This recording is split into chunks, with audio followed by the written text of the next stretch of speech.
greatest to ever do this.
Okie dokie.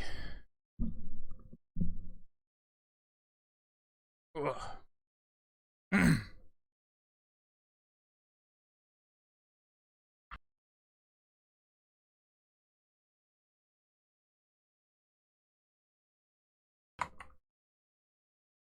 Alrighty. I'm going to join up with the squad. Get this thing going.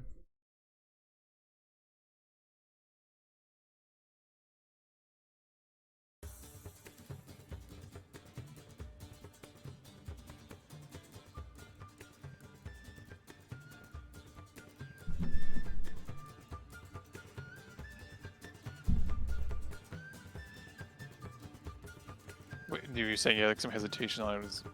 What's the... Because she's already so freaking busy that I mean, this that's would true. basically... I would never see her. That is not true. Pretty true. If I started in the month of August, it's true. Yeah, depends on when you be yeah, it totally depends on when you start. That is indeed true. I was also talking to this guy. So he asked me earlier today. He's like, so are you done with work? I'm like, I'm not going to be done with work until the end of August. Like, there will not be a break. All right, everybody, get your butts in. Roll 20. Let's do this. We I got think we're all in for once. Oh wow. We're all... Crap. But... All right, so let's do a quick summary, and then we're gonna get into this shin. I actually wrote the summary this time, unlike last time where it was just Demovan battle. This time it was. So the party arrives at the gates of Bryn Shander and surprises the guards with their choice of vehicles. The captain of the guard shows up and lets them in. He also recognizes them as the adventuring group that's been helping out and doing a lot of work for 10 towns. He recognizes them as the folks that helped out East Haven, Goodmead, as well as the dwarves who had their iron shipment stolen by the goblins. You guys find a spot at the stable for the wargs and the polar bears and scare the shit out of the stable hand. Heading towards the market, you find those dwarves that you delivered the ore to, and they you quickly remind them, or they remind you that you have a discount at the black iron blades at the marketplace. And then you have some fun with scaring the shit out of the one who is scared of dragons after telling him that you did slay some white dragon wormlings.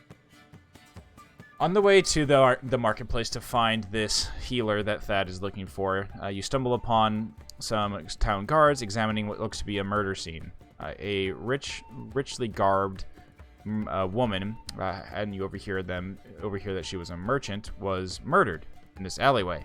Her throat was slit, but there doesn't seem to be any excessive amounts of blood, and if anything, there was basically like frostbite along the wounds. After examining the scene a bit more, you notice that the culprit, whatever or whoever it was, climbed up upon the roof of the building nearby, knocking down some snow, and walked along it. Thad leaps up there, trying to figure out what the heck was going on, follows it, and sees that the footprints end at the edge of one of the buildings, and then suddenly you can see in the distance the footprints are across the street, 30 feet away on another building. Strange. So the party is intrigued and still goes to the market. They find the medicine shop and go in. The Chultan woman confirms the slad problem that Thad has and says that she can make a potion to cure Thad, but the key ingredient was lost in a shipment on a ship called the Dark Duchess. The ship was said to have been wrecked along the coast of the Sea of Moving Ice before it could make its way to dock. She does mention that there is an alternative. A spellkeeper in the square sells a scroll of greater restoration, though it is mighty expensive. Fulra, who is very much visibly distraught, storms off to the spell scroll vendor. She demands that the spell scroll guy bring out the spell of greater restoration, but he says it's under lock and key as it is most valuable scroll, costing 16,000 gold pieces. Cora begins to be a bit threatening, and the party kind of goes a bit murder hobo in the eyes. The town guard is called, and the party is told to go leave to the inn for the night. On their way, Demovan gets a call from the Silver Bullets that say that the party has tracked down the Cauldron of Plenty to Targos and has done some other work to clear out some kobolds in a mine. They found an odd crystal there, and they await the party at Targos. The group arrives at the Northlight Inn and proceeds to head inside. Kolra is still visibly angry, and Val worries about her. Once inside, the group sees the innkeep give them a wave, and sees Old Bitey, a giant knucklehead trout, above the mantel. Crix heads up to his room, but is stopped by one of Jarl Axel's agents, who asks about the progress of their mission. The squidlings and the gnome squids get a room with a dumb amount of gold. The party observes a strange blue-eyed individual getting a merchant drunk, who loudly brags about paying off the paying off the folks who draw the lot for the human sacrifice to Auril every month. And also, a strange shuffling thing enters the room in a hood. Some loud rumors about a ship that sunk off the coast echo around the bar as well. Kolra throws a mug at the individual saying those said rumors. The party springs into action when Crix gets a warning from his god, Kosuth, that an agent of Auril intends on committing evil acts in the inn tonight. The blue-eyed man downstairs leads the drunk merchant out of the room. The shuffling thing turns out to be Krintos, the servant of Dazan, and confronts the party about Dazan suddenly disintegrating. Crix comes running down the stairs and into the room to stop the blue-eyed individual. In the last moments, as everybody tries to stop this guy, he turns around, slits the throat of the merchant, who falls upon the floor with this frozen wound. Has a blade made of ice, or at least wreathed in ice, and makes a beeline for the door. Kolra puts darkness on the door, and as this individual seems to give a little smirk and look out the door, you see as he mouths a vocal component to one of his spells. And as he finishes that, Kalis raises a hand and goes, "Oh no!" and casts Counterspell on him. So that is where we are for the night and where we're going to get started. So let's get to the bar. Hells yeah. Alrighty. So the bar looks familiar because all taverns in 10 towns look familiar. That is all. Alright, let's roll initiative, folks. Oh yeah, get it started. Spicy. Although, where is me? Where is you? Right in the There middle. you is. I found is me.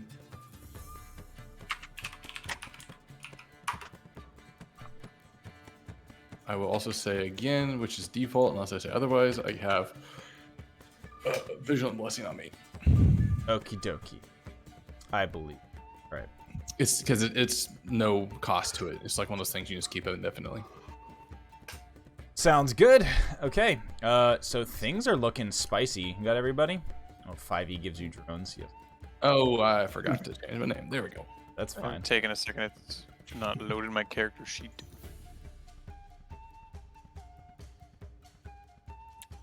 Damn government spy laptops. It's causing lag for Neon even.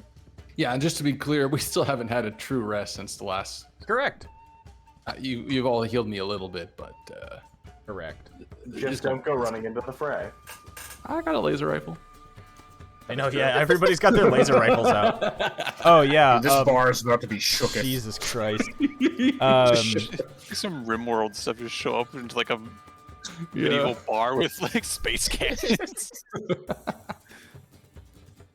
Let's see. So, Crix, do make sure you keep track of this for me. So far, you've taken 3 shots with your rifle. It started with 30. Yep. Actually, no, yours started with 29 because you misfired it when you were trying to learn it. Yep, that's correct.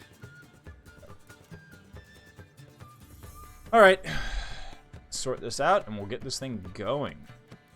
Boom, baby. All right, Crix, top of the stairs, or basically like as you run into the room, you see the darkness over here, and this guy basically standing at the edge of it, dead body on the floor there. All right. About to be 2. I shoot. Alrighty. Cool. Put it under your shoulder, take a shot. Yep. 17. Okay. That will thud into him. You watch as he thinks about. You see he starts to raise a hand as if to cast a spell, but your shot pierces, goes right into his, like busts a fucking hole in his shoulder.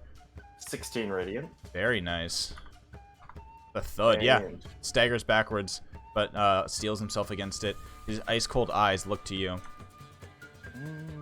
What do I do as a bonus action though? That's a question. Welcome to truth. Yeah. Well, I'm also. That's the boy. No, That it's like the Mr. boy. Malfoy grew up. Oh yeah. Malfoy took like the spice. Yeah. His eyes.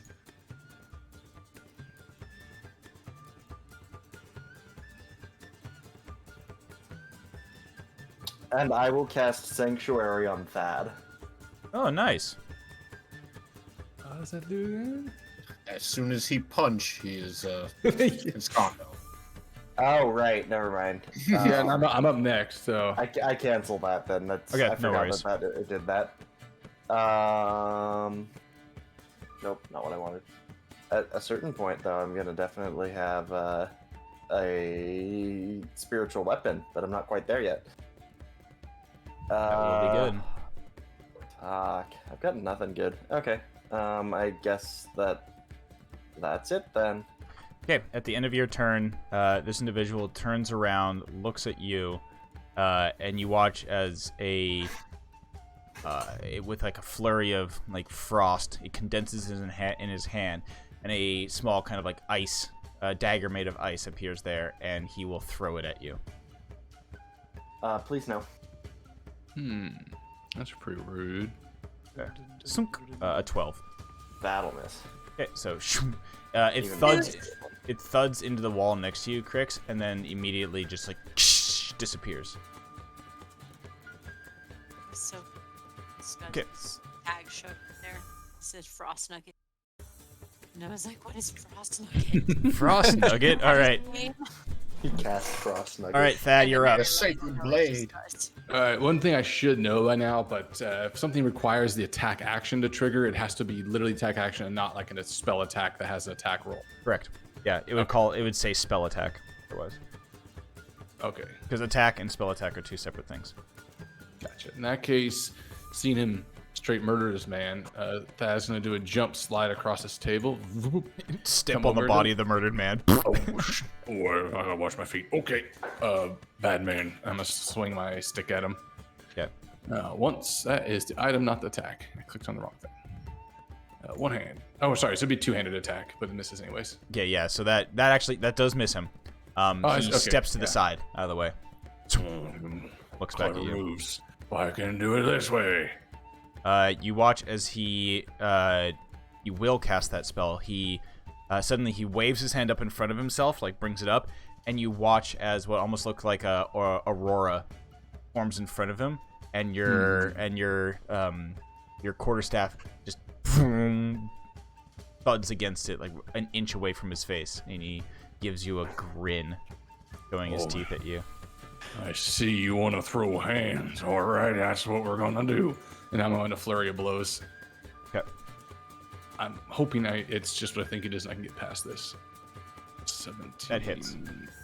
Okay. I'll roll both first to see. Yeah, so they both hit then. So this would be like side. This is the classic like left right to the face for 8 and 5, 13 damage. Punch, punch. Okay. Bad man. Yeah. So what does this look like? This breaks through. It basically like breaks through the shield. This aurora shield he has. Absolutely gonna be that thing where the stick like is kind of pushing against it, and then I'll drop because that's like my right hand swinging back. I'll drop it, and then the left hook comes out, hits where the stick had already hit, kind of pushes in, and then just like shatters and pushes through, and then just comes back with the right, like a right straight to the face. Yeah. All right. So yeah, he does the thing like puts a hand up to his face, cracks his jaw, spits out a little bit of blood, and he just turns back to you and snarls, "You should not have done that, you dumb half-orc." And he, at the end of your turn, Whoa, whoa, whoa, whoa. he will attack you, but this time he uses the remainder of his legendary actions Ooh, okay. and will multi-attack you. So Damn. he of course, does the fucking like edgelord thing where he just brings his hands up and then flings them down to his side. In his right hand appears a longsword made of ice, and then his left hand you see that same dagger that was thrown at Crix. So first off, longsword attack against you, crit. What don't you understand about throwing hands? Apologies. So 5, Oh. it's 5 slashing damage plus 7 cold damage. 12. Okay. Then as he cuts you across your chest, with the dagger, reverse dagger thing slices across you as well. With a 10 though, that misses. I'll as block you it with yeah. yeah. Okay, yeah, blocking it with your arm or something like that. Yeah, with the gauntlet. Yeah. Now I'm looking at him like you got that orc rage in my eyes. Oh, well, it's not how you fight. That's not how you fight fair. Mm-hmm. Okay, cool. All right, Demovan. All right, I'm gonna throw the javelin at him. Okay, that will miss. Okay, that's fine. I'm gonna put the shield up and just truck this dude with it. Yeah, just So oppose run that across. better. Okay, running across the bar. Very nice. Okay, he will just do this normally. You truck him. That's a really high athletic score. So yeah, even though his feet grind into the ground, you truck him and he falls face first, or falls onto his back, poof, prone. Alright, so I catch the thrown javelin and stab down at him as he's on the ground. Okay, at advantage. All right, 25 will hit. For 6 piercing. 6, and I will make it a spooky attack. All right, great. Hell yeah. Major spook. All right, wisdom saving throw. 18 saves. 2 extra damage. Okay. What the fuck? I got action surge. Let's burn that. And he's on the ground. Yes, he is. Spook again. For double damage. Yeah, might as well spook. Oh wow, nice crit. 6. And roll another. Yeah, so you got 11. Dude, The power of soup. the fuck? Alright, an additional 12 Superiority, there. yeah. Okay, Yeah, and then he superiority. needs to make that wisdom save. He fails it. Yeah, I mean, you're Oh, just yeah. wailing on him here. So you watch as, in that moment, his eyes go wide as he gets trucked on the ground by this armored individual, stabbed once, and then immediately just like a... It's like Thad's complaining about him not fighting fair, and then you just come flying in like a train. Just a blender of spear, and then with my last attack action, 17. Yeah, hits. Neon can't log in. No, so Roll20 has been having issues. This is stupid, but the last thing I saw is that you mentioned that Chrome might be fucked up with it for some people.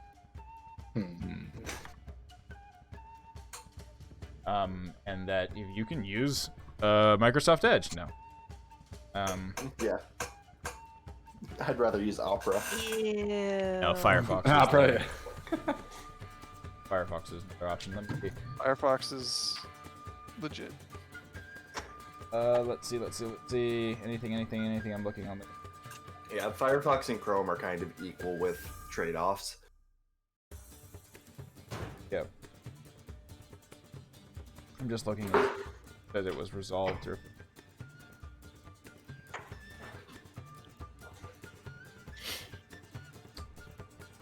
That was a while ago. No. And it was running slowly for me as well, so... Yeah, it's having some with just.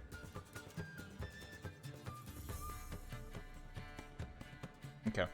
Well, can you at least you can still at least you can still hear us maybe. Okay.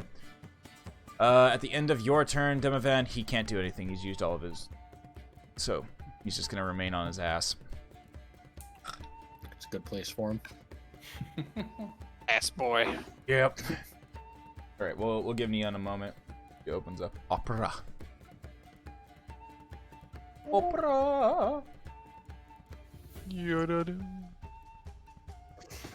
Wake up.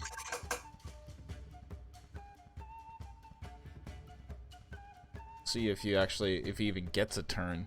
Sheesh. We got fucking 2 more people to go who have some damage. I feel like we've been blasting this guy. Hey. Laura made a promise last time. Oh, all right. Well, she Well, promised someone would end up dead, and someone's already dead, so... No, she promised that she wouldn't hurt someone. But It's true. someone is a That is relative term. Bound by a pinky swear, no less. Summon your inner lawyer and figure your way out of this one. Yep. But no, she promised no hands. That was the first promise, and Hirokin said it wasn't good enough. Oh yeah. It's true. All right. Well, Instead, yeah. What are you I'm gonna do? going to... Nice. The Yarm person. gonna try to charm. The question is this a when person? She attacks him. All right, so your eyes flare up, and you cast. What does your charm person look like? Is it just the lovely aura of Feywild, like flowers and butterflies and stuff like that? Yeah, pretty much. Sick. Okay. Well, it has no effect. Oh, great, cool. While on the floor, though, he is looking fearfully up at Demavan. You see that there's a brief moment where his eyes fall upon you, and your charm does not take hold. He is immune to it. Rip. So, feeling that, she turns to Hyrokin and just gives puppy dog eyes. And that's the end of my turn. All right, Hyrokin. Use your action. Just to unleash like the look aura. of I tried. I think Hiroga just kind of give like the pat on the shoulder, like, okay, you're released from your promise for now. Then Hirokin will get really mad and run over her. Run over there, not her. Just fucking trucks Cora to the ground. Technically does run over her to get through to where he went, but you know. It's just the cat. He just like climbs Cora to get over. No, it's her. basically He how just, like- Thor operates. Oh my god! Wait, I need to Yeah. share. I'll share a photo in a sec of Thor's fateful, very very no good jump that he did. I'll have to explain it. Okay, so you get mad. Let's see what Yep. happens when you get mad. Oh, right. Is it a bonus action? Rage is a bonus action, right? Yes, it is. Yeah. Oh, okay. Oh, whoops, wrong button. Wrong button. Flump Once! Yes. He back. Hit your boy, Flump. I think the flump is just gonna show up right on top of this guy, like teabagging him. Hell yeah. All right. Can I make it Flump smaller? still No, on face. Flump on face. There we go. Flump a boyo. All right, and then it immediately explodes. Yeah, No, at the end of your current turn, the spirit explodes. Okay. So yes, you rage. You get the Angies. Now you can attack him with advantage as he is on the floor. I mean, yes. That hits him for sure. I hit him twice. Oh yeah, that both hit. No one else hit. Oh yeah. Oh yeah. Yeah. Oh yeah. For another 10. A 10 and another 13. Man. 23 is pretty good. Okay. What are the? Oh, I flump. Yeah, and then the flump. Nice. 3 damage. As he goes, yeah, and just explodes on him. It's my favorite dumb thing. It's great. Okay. What is the? It's a deck. It's a dex save. Okay. Oh, I guess it's not everyone, so it's No, he both fails it, so Demavan he takes the himself. full hit. Demavan. No, let's see. Yeah.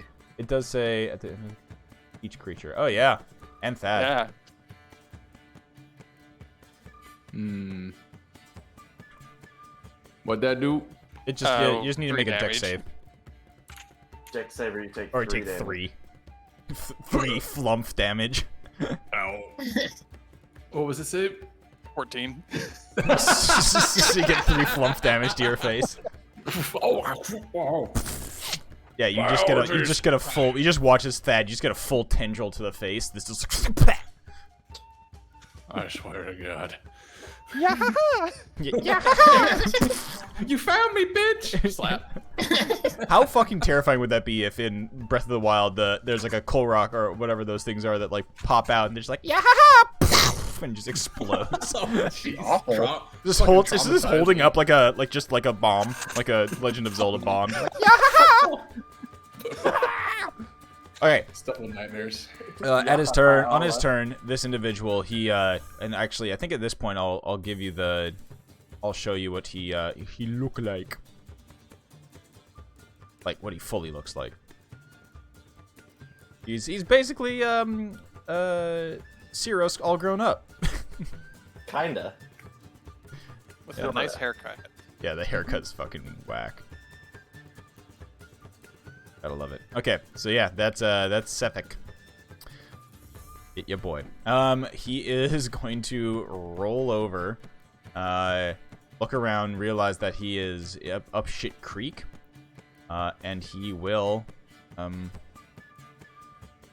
cast that spell. We'll Misty Step again. Kalos! And Kalos will counter it. Hell yeah. Kalos, who's just sitting there at the table, is just like, oh no, and will just raise his hand up and like, you're not going anywhere, buddy. And we'll use his. Oh. Yeah. Oh. And yeah. Stay in here where it's warm. I'm trying to think of. We'll talk with Kalos about this, but since his patron is a Dijin, no, it's not Dijin. Whatever the fire one is. Yeah, Ifriti. I would almost imagine this like it's just like right as whoever's like casting a spell, just this like ephemeral form of the Ifriti appears and just slaps you, the dude or whoever it is like across the face. It just goes to like what's his name, Matombu. Like no. Just Oh, like Mpembe or something. yeah, Mukembe Matombu. Yeah, no. What's his name? I think it is. Mbappe? Is it Mbappe? No. Umbu, I think. Oh, I'll figure it out later. But yes, he counters it. Okay. So that was his turn. Bonus action is him he stands up, shakes off the flump juice, and stands.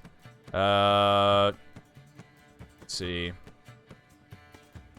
That's all he can do. Nice. You watch as that aura fades from him. The Misty Step aura. Yeah. Well, no, the Misty Step, but then there was a...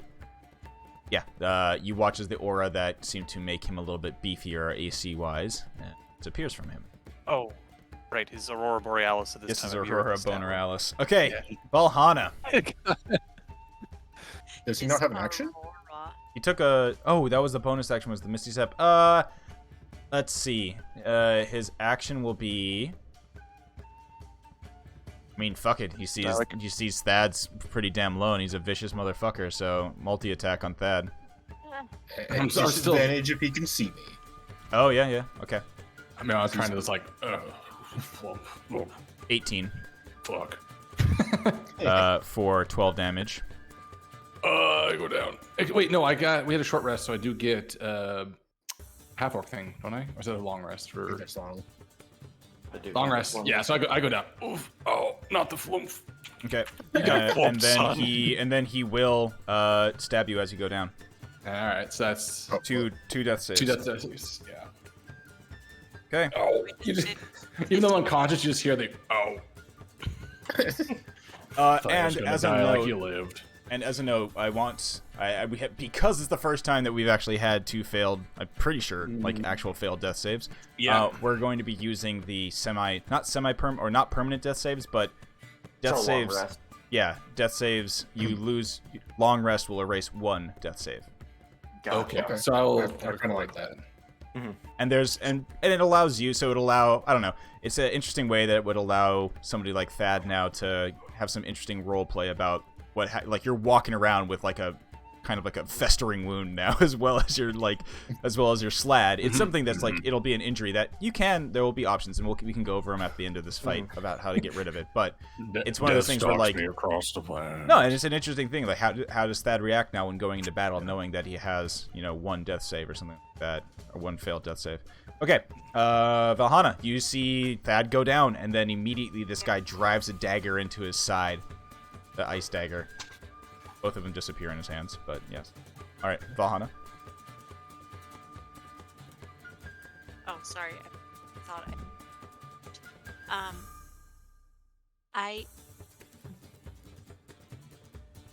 we had talked last time, but I think my I'm still summer, Yes. right? Okay. So I'm You have still not changed summer. away from summer. Yeah. So first thing is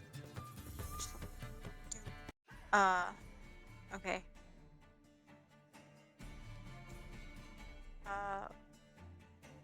Right here. And I'm gonna cast Cure. I don't have any second levels because I already did the second level Cure Wounds on you. Well, one cure wound will get him up. Oh, thank God. Yeah, one cure wound will get you up. So, Thad, you gasp for air as Valhalla, what does your cure wounds look like? Because once again, it's either a potion or something like that. It's not actual like magical healing hands. Yeah. So I just pull out. I'm just like, "Ah, ah," and I hop up on that table, just I drop. It's like 2 little drops from my alchemist set, and this included the extra, right? Yeah. And I go like, beep, beep, and as soon as it touches like that's lips or his tongue, something, it just like it's like this spearminty fresh flavor. Oh, it's It's clean. just mouthwash. You should go like, Really, oh, it's it's clean. Oh, it's shit. mouthwash. That's exactly what oh, it is. why am I on the floor again? I'm a Um, great floor tank. You got an And affinity then- for it. and then so that's an action. Oh, good, you're finally Yeah. awake. I have any bonus actions that are gonna fall. Take a bonus action to insult him. Oh, technically your sorry, I didn't bring it into the thing, but technically your whatchamacallit, homunculus is still. Yeah, but in a bonus action, I have to use an action to control. No. Right? Bonus action to It's a command bonus it. action to have it do something. Oh. Okay. Well, then my bonus action will be to have the homunculus go over to the dude and go. Yep, from where it is, you can definitely Yeah. takes a shot. Okay, go ahead. 19 will hit him. Yeah. Good job, homunculus. For 5 force damage. Wow. Okay, cool. Hell yeah.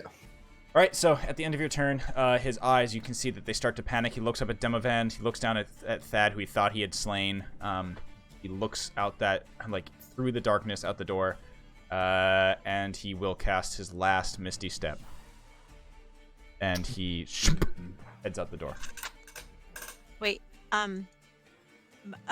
Misty Step's a reaction.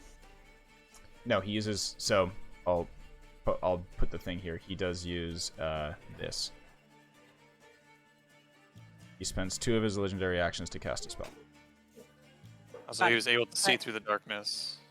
No, so that's the he doesn't actually have to see through it. Misty Step is what does it show? Misty Step briefly surrounding you, teleport. That you can Oh, see. that you can see. No, good point. Oh, the Um, darkness windows coming in here? clutch. Mhm. Oh, maybe window though. I was gonna Yeah. say, yeah, he'll go out a window. That's the Aurora window, yeah. But he's probably able to get less far out a window than out the door. We can probably see exactly where it went too. So yeah, my main question was is Misty Step or a Phase Step reaction? Well, this is like a legendary action, right? So it's Yeah, also- this is different. It's a It's bonus a action. bonus action on your turn, phase step. Yeah, but I have both. So that's if I No, could, but he's using it as a legendary action, so you can't. It Yeah, You it's gotta- a bonus. Either of them are bonus actions, not reactions. but I was just saying like, would I be able to react and Nope. follow? But No. I can't. Yeah. Okay. Mhm. Krintas stands up, looks confused, takes a sword out, and jumps out the window. yeah. Oh, I imagine it's exactly like the Simpsons style, just like yeet. Is the window open, or does he just shatter his No, way he through he it? shatters the window. The Yes. dude just Hell yeah. lurches forward, Thought it was runs, and just Perfect. Now I don't have to break it. Yeah, that's exactly it. You watch as there's like bits and pieces of shards of metal. I mean shards of like glass and some of the metallic window. You hear from the bar, Scrab Shack or whatever his name was, is just like, oh shit, my window! A cold blast of air makes its way in. Yeah, he jumps out the window. Actually, I really wish you guys could see this, but I don't think I can. A long one. Basically they went the Disa way. There's a window right here. Behind these 2 tables. Oh, I'm on the wrong layer. Duh. There's a window It's like- behind these 2 tables. Okay. Oh, that way. Okay.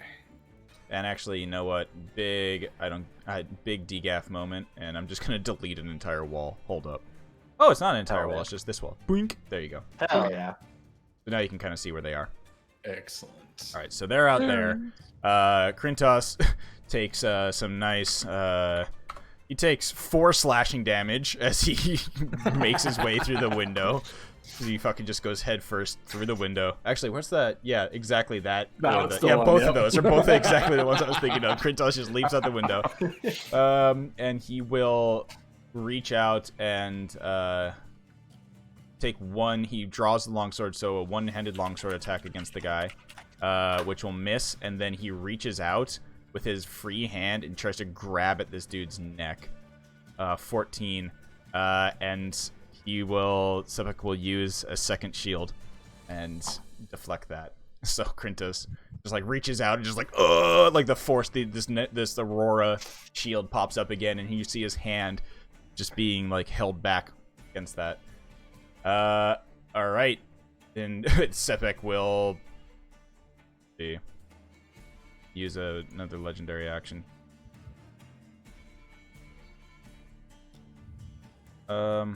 Oh, nice. Yeah, he'll use this.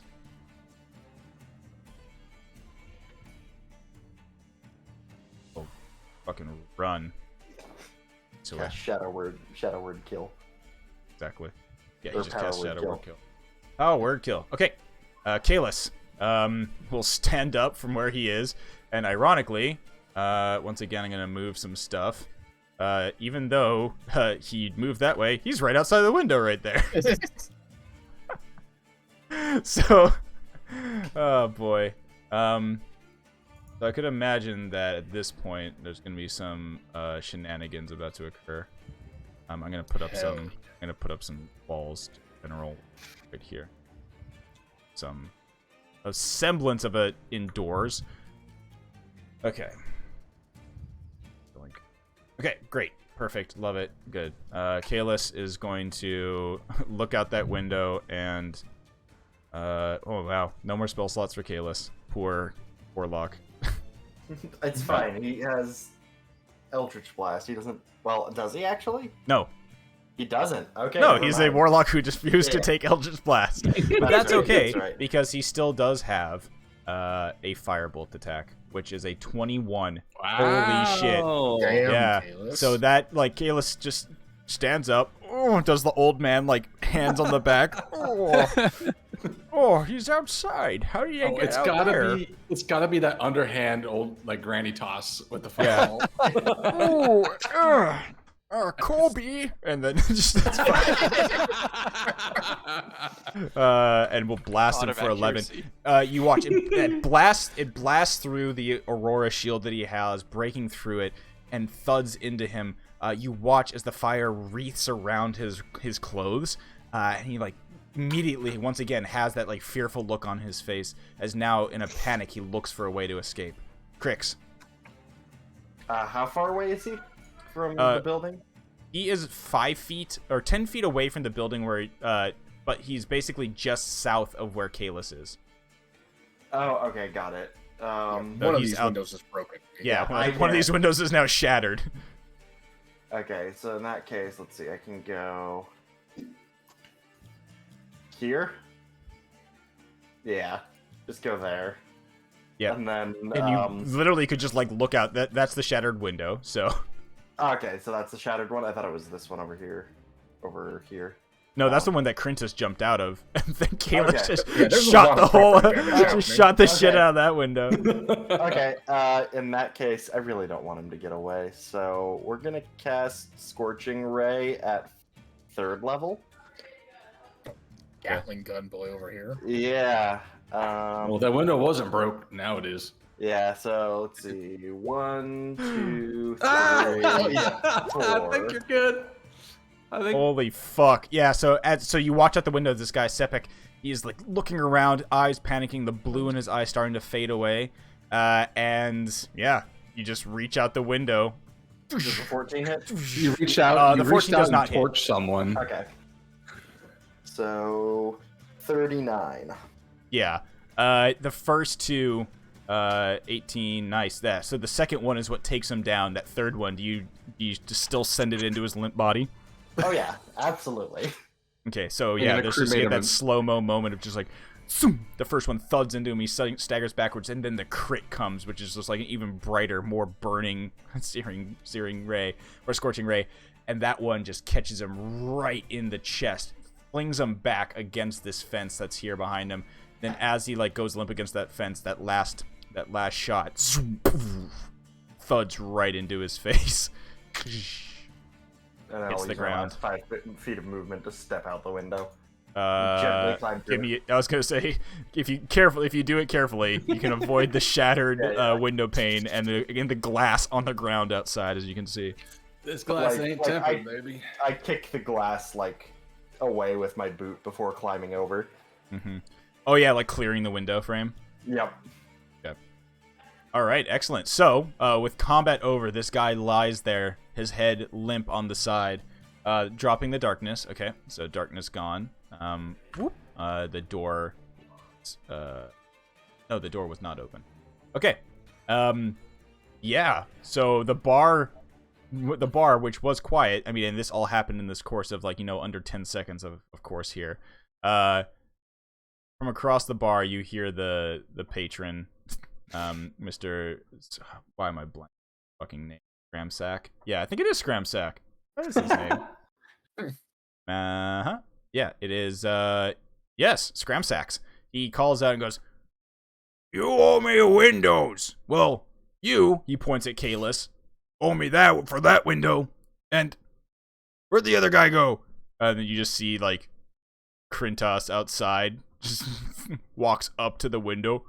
I will look back to him and I'll point to the body and I say, "And I think you owe us a nobleman."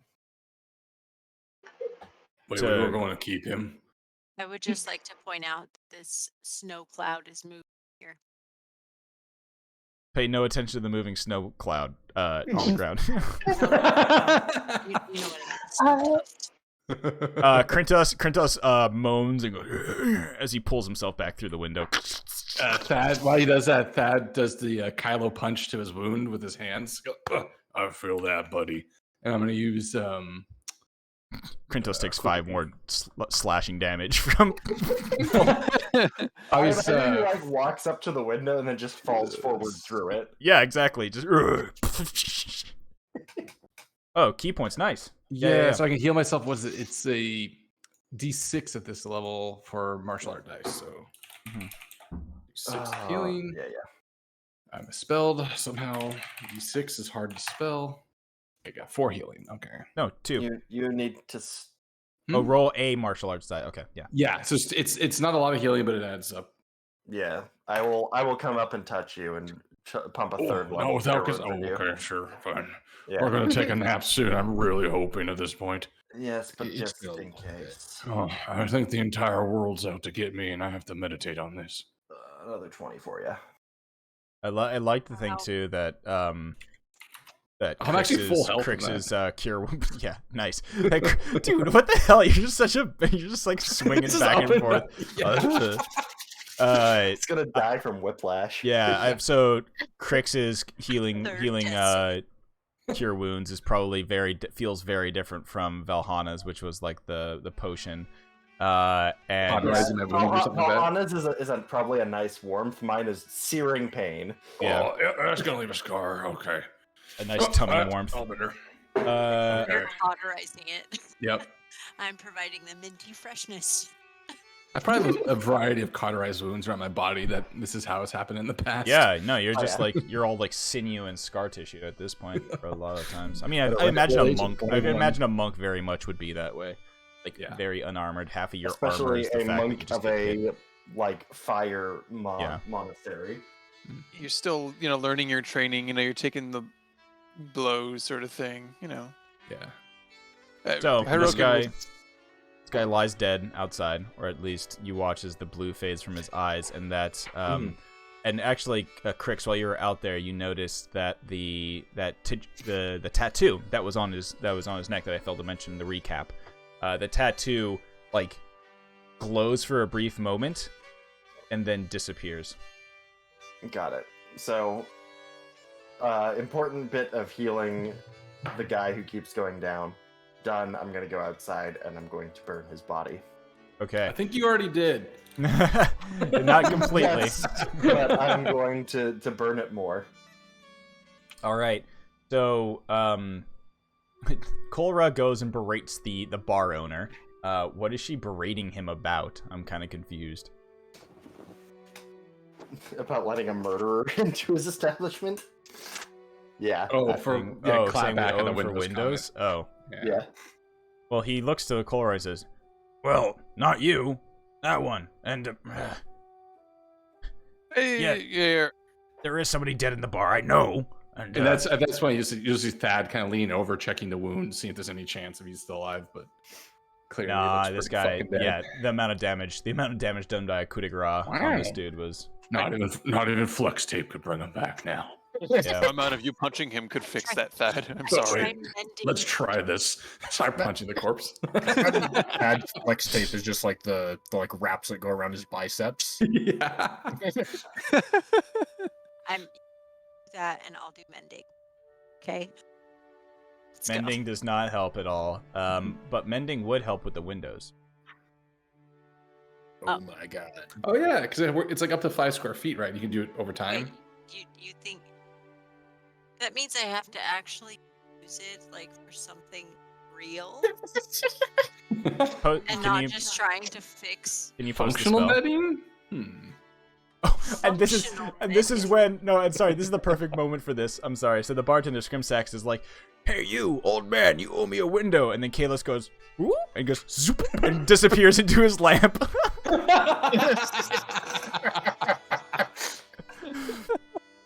I am a lamp. one Great. foot.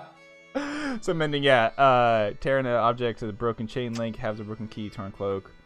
No larger than 1 foot in any dimension. Oh, okay.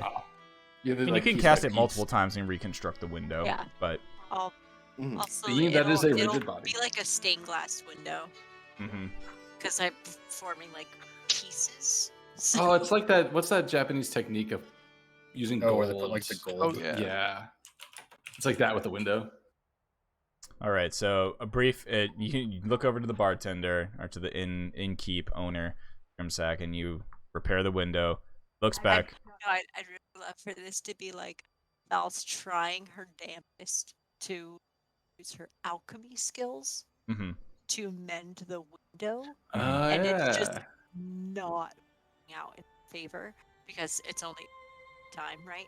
And so, so she's just like, Clue, yeah. "Mhm," and like keeps looking over her shoulder, like she's gonna notice how like fucked up this window is. It's gonna be there, it'll be in there, but it's gonna be fucked up. But she's just like la la la la la la la. So the window gets put back into place. The windows. Krintos, it just goes back to sitting there, staring, kind of like, with like a not menacingly, but with a stare that is like intense. You know, like he still has a conversation to be had with you all. Pulls his hood back up as some people are looking at his gaunt, dead-looking face. You look a little dehydrated, buddy. Yeah, he looks very dehydrated. And the Scrimsack, he comes around the corner and he's just like, "Ah, shit. Crap. Okay. One of you help me get this body out back. We're just gonna wait. Hey." He looks over to you, Crix, and he says, "You seem to be good with disposing of bodies." He looks out the window at the kind of like smoldering corpse of Sepik. Just Ash at this point, but Uh, I just Did this man have a family? Perhaps Yeah. we should try to return it to his, I feel like they get first skin. dibs. Although, as I'm saying that, I'm gonna rifle through his pockets. yeah, I am certainly happy to help dispose of the body, but maybe we should wait until the town guard shows up. Yeah. Let's look at that wound. I assume it looks the same as Oh, like the other black. body scene. Yeah. Yeah, So right. slit throat, no blood, black necrotized, frostbite kind of damage to the throat. Yeah, Yeah, before we right, burn right. it, let's show the guard. Yeah, Okay. right there. That's the cause of death. Scramsack kind of looks around nervously and he's just like, "Oh shit, the guard's coming in." Okay, Yeah, that guy killed him, and you stopped him. Okay, I think we're in the clear. We're good. We're good. What? Good Yes, about what? Why do you that's sound like we're trying to get a literally- story straight? We all saw what happened. Yeah, that's literally what happened. I'm I going don't back to the bar. understand. Okay. I would like to insight check. And Yeah, make sure we have sure. No involvement. I'm just gonna say Scrimsack has done some shit. Yeah. Really good. Scrimsack Dogfighting is just ring? nervous. I mean, this is a pretty rowdy bar in like the biggest town in 10 towns. He's disposed of a body before. Oh yeah. He also is. You can tell that he's like a big shot. Like you see, there's like folks really respect him and stuff like that. But he has an air about him of being like a knee breaker when it comes to it. Gotcha. He's got that like made man mafia stance. Like, Yes. Oh, 100%. Yeah. The big exactly. respect. Mhm. Yeah. I do want to take this time though to stereotypically go through Right. pockets. Yeah, So very I'm gonna search easily. for. So you find a small pouch with 10 gold in it. This guy was, in terms of 10 towners, fairly well off. His clothes are well made. You can tell that they're still cold weather gear, but they are made out of fine leathers with like really nice fur in it of some sort of exotic furry animal. Might be, like marmot or whatever the heck kind of furry creature it might be. I will actually take those if no one else wants them. Those. Oh yeah, sure. Was there anything that was revolving? Because he kept bragging about being. Yes. the So you wealthy do merchant. find a note of basically almost a name. You do find a name of basically a name with a date on it. Okay, I'm making a note of this. So it's is it a just future that's date or it? past date? Ooh, good question. It was a past. No, it's a future date. It's a future date. Ooh, Ooh. hot date. And do we recognize? And long shot. Do we recognize the name? No, you didn't know. Okay. I'm gonna hold on to this. Maybe kind of do a little thing where I just hold it up so that everyone can see it, and kind of just give the raised eyebrows, and then put it back in my pocket, so we can try to track down what that means later if we want to. Of course. Alrighty. Is the town guard showing up around now? Yes, the town guards do show up. So you do see the Ernie and Bert come through, and Hell a yes. very tired and frustrated looking Markham Southwell arrives, the sheriff, coming shit. into the thing and just like, ugh. All right, everyone put on your happy face. We caught your murderer. What? I We caught saw his. his crime. I caught his dagger. Oh, right here. You If you see that charred pile of ash you passed on the way in, Just some bones hanging out of it. yeah, He looks to you. Yeah? What that was about the it? one who killed this one with the dark line across the neck. I point to the corpse. Yep, right here. I'm holding it up like a puppet so you can see. Most likely the same one that killed your woman earlier. Unless he has accomplices, which we don't know. He, for a brief moment, he says, "Wait, can you describe who the attacker was? I'm sorry, I wish I could get a better picture of him, but he looks like a burnt piece of meat outside." Well, that's because he Yes. is. Well, he was tall with salt and pepper hair and glowing blue eyes. Yeah, it's pretty. What'd you call distinctive when them? you think about it. It really sounds like you're just She was Striking hot. blue eyes. Yeah. Well, he's tall, dark, hair, salt, pepper, glowing blue eyes. And dead. And very dead. There's a with that description, he says, "Wait, did he seem like he was dressed not for the climate?" He did look like he might be a little chilly outside. Yeah, you do remember. Like, I think that's something you would have. In the heat of battle, it was hard to think about it, but thinking back to it, he was not like everybody in the inn still kind of has, either like a heavy overcoat or some kind of like jacket or something like that on.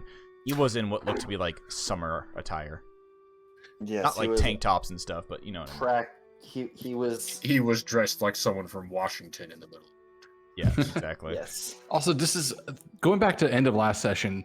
Did he comment on, or did we infer that he was going after people who were avoiding their It was just sacrifice? inferred. We inferred it, I think. Yeah, Okay, it was that wasn't under- explicitly stated. No, Okay. it was definitely inferred. So Wait, what? Didn't the- Kosuth tell me that though? I thought Ye- Kosuth said that he was murdering people who avoided the. he was murdered. No, Kosuth told you he was murdering people on behalf of Auril. Okay. Auril. then I think then the group, combine as a that group, with, at the end of it, that's when you were yeah. talking about it. You're like, oh yeah, They're all wealthy, they're people all are gonna- wealthy. All the victims were wealthy, That's right. like either merchants, traders, bureaucrats, whatever it may be. Suffered the same wounds. All. And then this guy was the fact that he was audibly bragging about paying off the officials so that his lot would not be drawn for the sacrifice kind of made sense. Yeah, Thad. I think the gears turn, things click. I'm gonna look at the sheriff. What was his name again? Markham. Markham. I want to look at him because I'm probably holding the body up so we can look at it. I want to just get a sense: do I trust him? And this is not like I'm not sure how to do this because I'm not like trying to insight or anything. It's just I just want to decide if I trust him or not. Is Yeah, there you can some roll. way? Just roll just from like seeing his reaction to this sliced up body.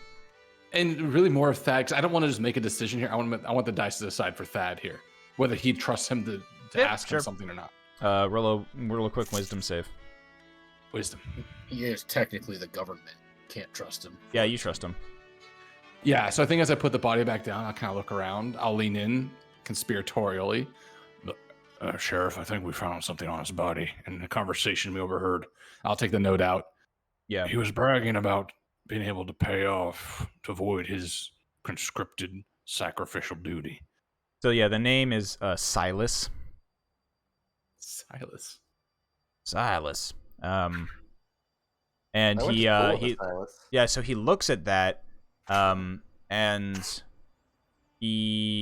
Markham looks at it and goes, "That's the name of the official who runs the lot for our sacrifice to Auril each month." Oh, it makes so much sense. It all connects to the top.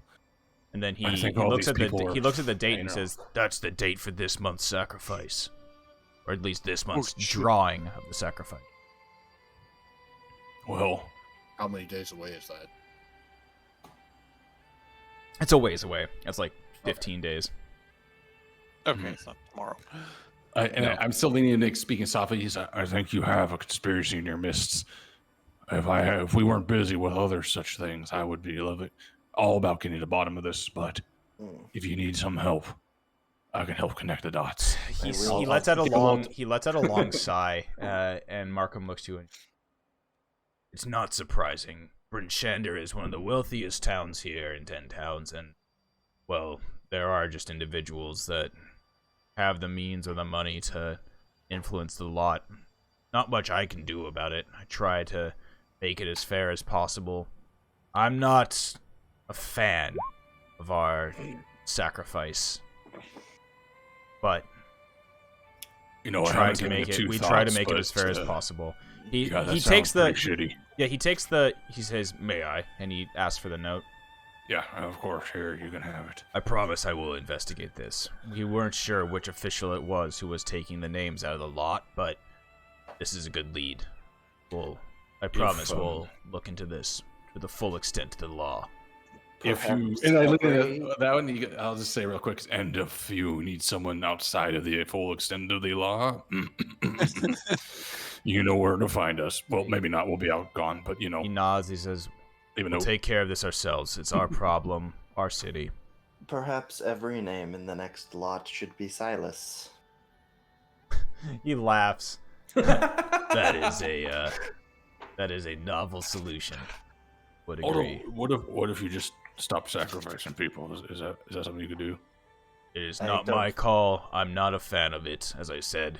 Hmm. But it's up to the town speakers of each town. They come together and they've made the agreement that each town will make a sacrifice to try to end this endless winter. I'm sure you already have heard of it. Eat. a sacrifice of warmth, sacrifice of food, or in our case, with the population, single sacrifice once a month of a individual is not the end of the world. I want to understand that Dugan's whole sacrifice is dignity. He raises an You eyebrow cannot at you. sacrifice that which I you don't don't- have. Exactly that, yes. That is what I was going to say. I will say, the one outside, the burnt corpse, was made known to me by Kosuth as a servant of Auril. By who? Fire god. Nice Narrow guy. my eyes, yeah.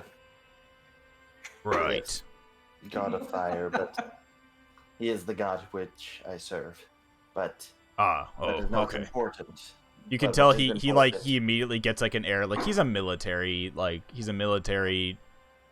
town guard sheriff. As soon as somebody's just like, oh yeah, I get my powers from God in the high above, he's just like, okay. Though he does admit there's like a brief moment of incredulousness, but then he does realize that you toasted a corpse outside, so that's immediately replaced with kind of just like a, okay. It's like, oh, I don't agree with you, but I'm not gonna fuck with you. Exactly, yeah. But yeah, I just really like, point being, it's a servant of Auril that has penetrated the defenses of your town. He was marked with a snowflake emblem. The from behind the bar, Scramsack calls out, I'm pretty sure it was Sepek Caltro. You know him, yeah, Markham? Markham gives him a nod and says, interesting. He is known in Bryn Shander, but he's not a native to Bryn Shander. Sepek is the bodyguard of, well, a well-known trader who goes from each town to give goods and services. Torga Icevein. When she Wait hears a about minute. this, she's not going to be too happy. Did you say her name was Icevein? Yes. Is that not just like suspicious to everybody? Yeah, He looks at No, you and he no, just no. says, They're a good resource for understanding your rotation and raid requirements. icy veins. Got it. Nice. Good joke. 10 out of 10. I regret nothing. But no, so he laughs as you said, isn't this his... No, you have to understand, the far north up here in Icewind Dale, many families have their ties to names of snow or frost or ice. It's just the way of it. We hold no grudges against anybody with last names like that, and they are innocent until proven guilty. That is probably for the best, yes. But given that her bodyguard was a servant of Auril, it might be worth looking into. it might also be noted, were his eyes always as brightly blue as we saw them today? Like, they were bright blue. As in literally emitting light. I think it faded as he died too, right? Yeah, they did. Markham remarks on that. He said, it's people always commented on his striking blue eyes, but I thought it was just natural. Never lit up or anything. Oh no, heat of the moment. Maybe. Just wanted to make sure nothing changed in him recently. But it's still definitely a possibility that he was turned into a thrall of sorts. I think something that you noticed, Crix, is when you killed him and the mark faded, there was no there's no release or feeling of relief or release from his face. It was just kind of like he died. Okay. It wasn't like possession was leaving him kind of a thing. No, if anything, you could tell this guy really enjoyed what he was doing. Okay. And that was apparent through his actions in the in the bar itself or in the inn. Yeah, I will say from what I saw, he did seem to revel in his actions rather than begrudge them. Well, I sorry that you had to deal with it, but I'm also very happy that you figured out what was going on. As much as As much as we want to be able to deal with these lot dodgers ourselves, we don't want to put it in the hands of some vigilante.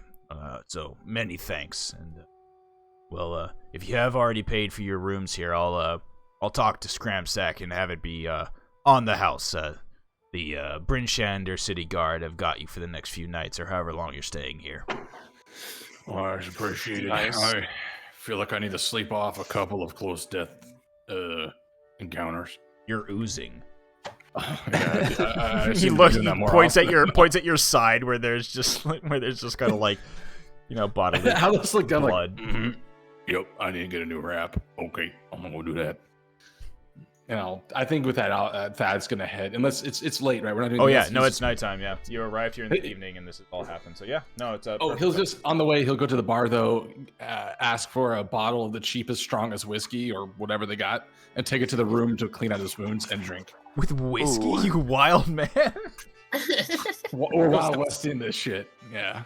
What's that good old smoky healing spell? Yeah, give me that. Give me the peaty, smoky, peaty goodness in my veins. Yeah, Scramsax hands you a bottle of unmarked, like murky Like looking moonshine, bottle. like perfect, yeah, yeah. basically the moonshine. He goes, this'll be good. Oh yeah, by the way, look out behind you. Don't back up into old Bitey. I back up and turn on. What? Oh fuck. You see, you're almost He's the one face who to came face. You're almost face to face with this large, stuffed and mounted fish. And as you come face to face with it, you suddenly the head snaps forward and tries to bite you. What the fuck? Just snaps, and then it starts to sing. You ain't There's never- a place I like to go further up the river's flow. Where it is, I do not know. Must be under all that snow. And then the head That's snaps like back to halfway- the snaps back to the board. Thad's like Cat's him like halfway swinging at the fish, shakes his head, looks back. This whole town is cursed. I'm going to sleep.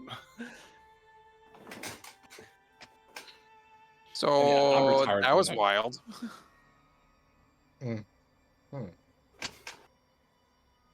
I'm going back to my room. Krintos is still sitting there with glass shards in his skin, waiting to have a conversation.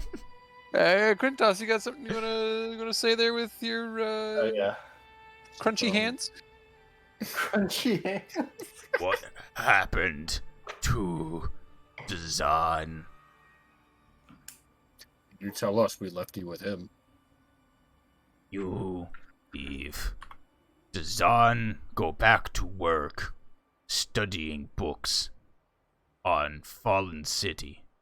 Then, middle of studying, suddenly look up, turn into snow. Pile of snow on ground, melt. But Zan dead. Krintos sad. Both the Zans gone. Krintos have no job. Krintos wander in snow. No feel cold. Krintos dead. Find Brinshander. Ask about loud party that make lots of fights and stuff at bar. Find way to you. He picks up the mug, a mug of mead in front of him that's just like probably leftovers, drinks it, and then you just hear the sound of like water hitting the floor. Krintos have no belly. Sorry to hear all that. I really can't help you. He wasn't snow when we left him, so sorry. No We're can help. sorry. Hmm. We would love to help you. Just yeah, we really need timeline there. You know, we're being pulled in a few different directions ourselves lately. He says, methinks was about 12 hours exactly after you left that Dazan turned into dust. I mean snow. Snest.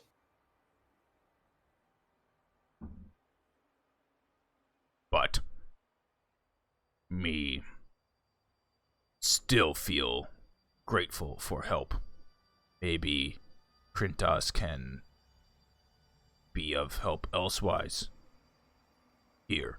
He opens his big cloak and he puts a dusty tome onto the table. Maybe something in here can help bring back Dazan. You recognize the spellbook that you had taken from the burnt corpse of the original Dazan, brought to the tower, given to the simulacrum Dazan, and now it's back. It's clearly not a cursed spellbook or anything. If Thad was there, he totally would just be like, the spellbook's cursed. Yeah. It's a disintegrated spellbook. I've watched Indiana Jones. I know what this is. Don't look upon it. I mean, he puts it on the table, and his hollow eyes look up to whoever's willing to help. I would want to take a look at the book, and can I even read this? Yeah. Can. It is in cramped text, but you can kind of discern bits and pieces of it. Components, materials required, names of spells that have been copied into the book with a very fine hand. Can't remember if I showed this to y'all already. Here is, this would be the late Dazan and us.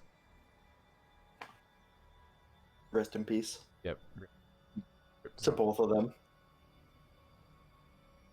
Yeah, he's already ripped. Dazan, or Krintos is definitely already ripped. Yeah, you recognize it's, I mean, it's more or less, you flip through it, you recognize the spells. It has some meaning to you, but obviously your brain doesn't wrap around some of the more intricate and advanced parts of whatever is in this book. Yeah, it's how could you? It's just a it's a book on magical research. I don't need to do it. They say those who can do and those who can't teach. So Yeah, so the spell book he has let's see.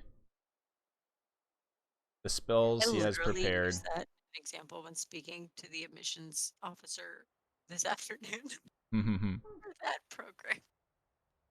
So he has Acid Splash, Light, Minor Illusion, Shocking Grasp, Detect Magic, Disguise Self, Magic Missile, Invisibility, Levitate, Phantasmal Force, Fireball, Sending, Slow, Arcane Eye, Confusion, and Animate Objects. Oh, dang you, my you favorite block. spells. Yeah, spells.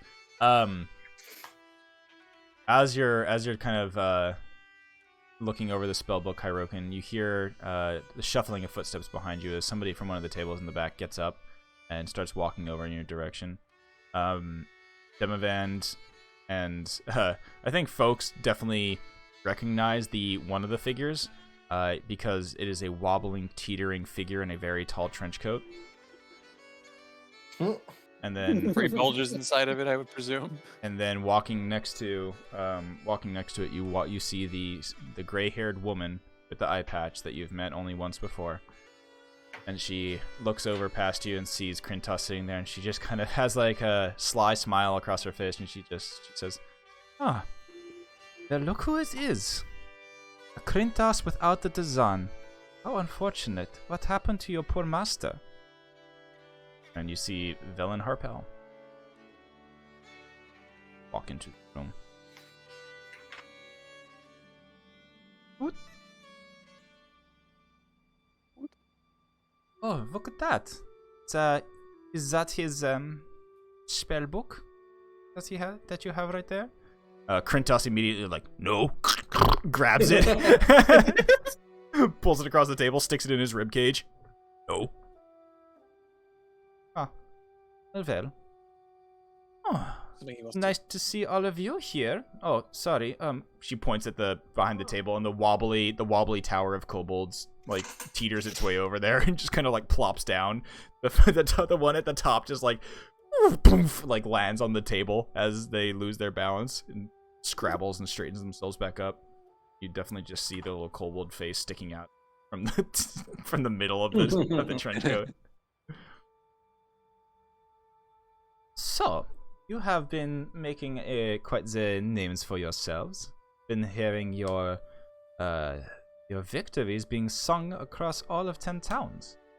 And look at this. It seems that you have even befriended and found one of Dazan's bodyguard. But pity there's no Dazan here. I could not help but hear that it seems that he has turned into snow. Though it is a bit odd, as he was previously turned into ash in East Haven. Strange.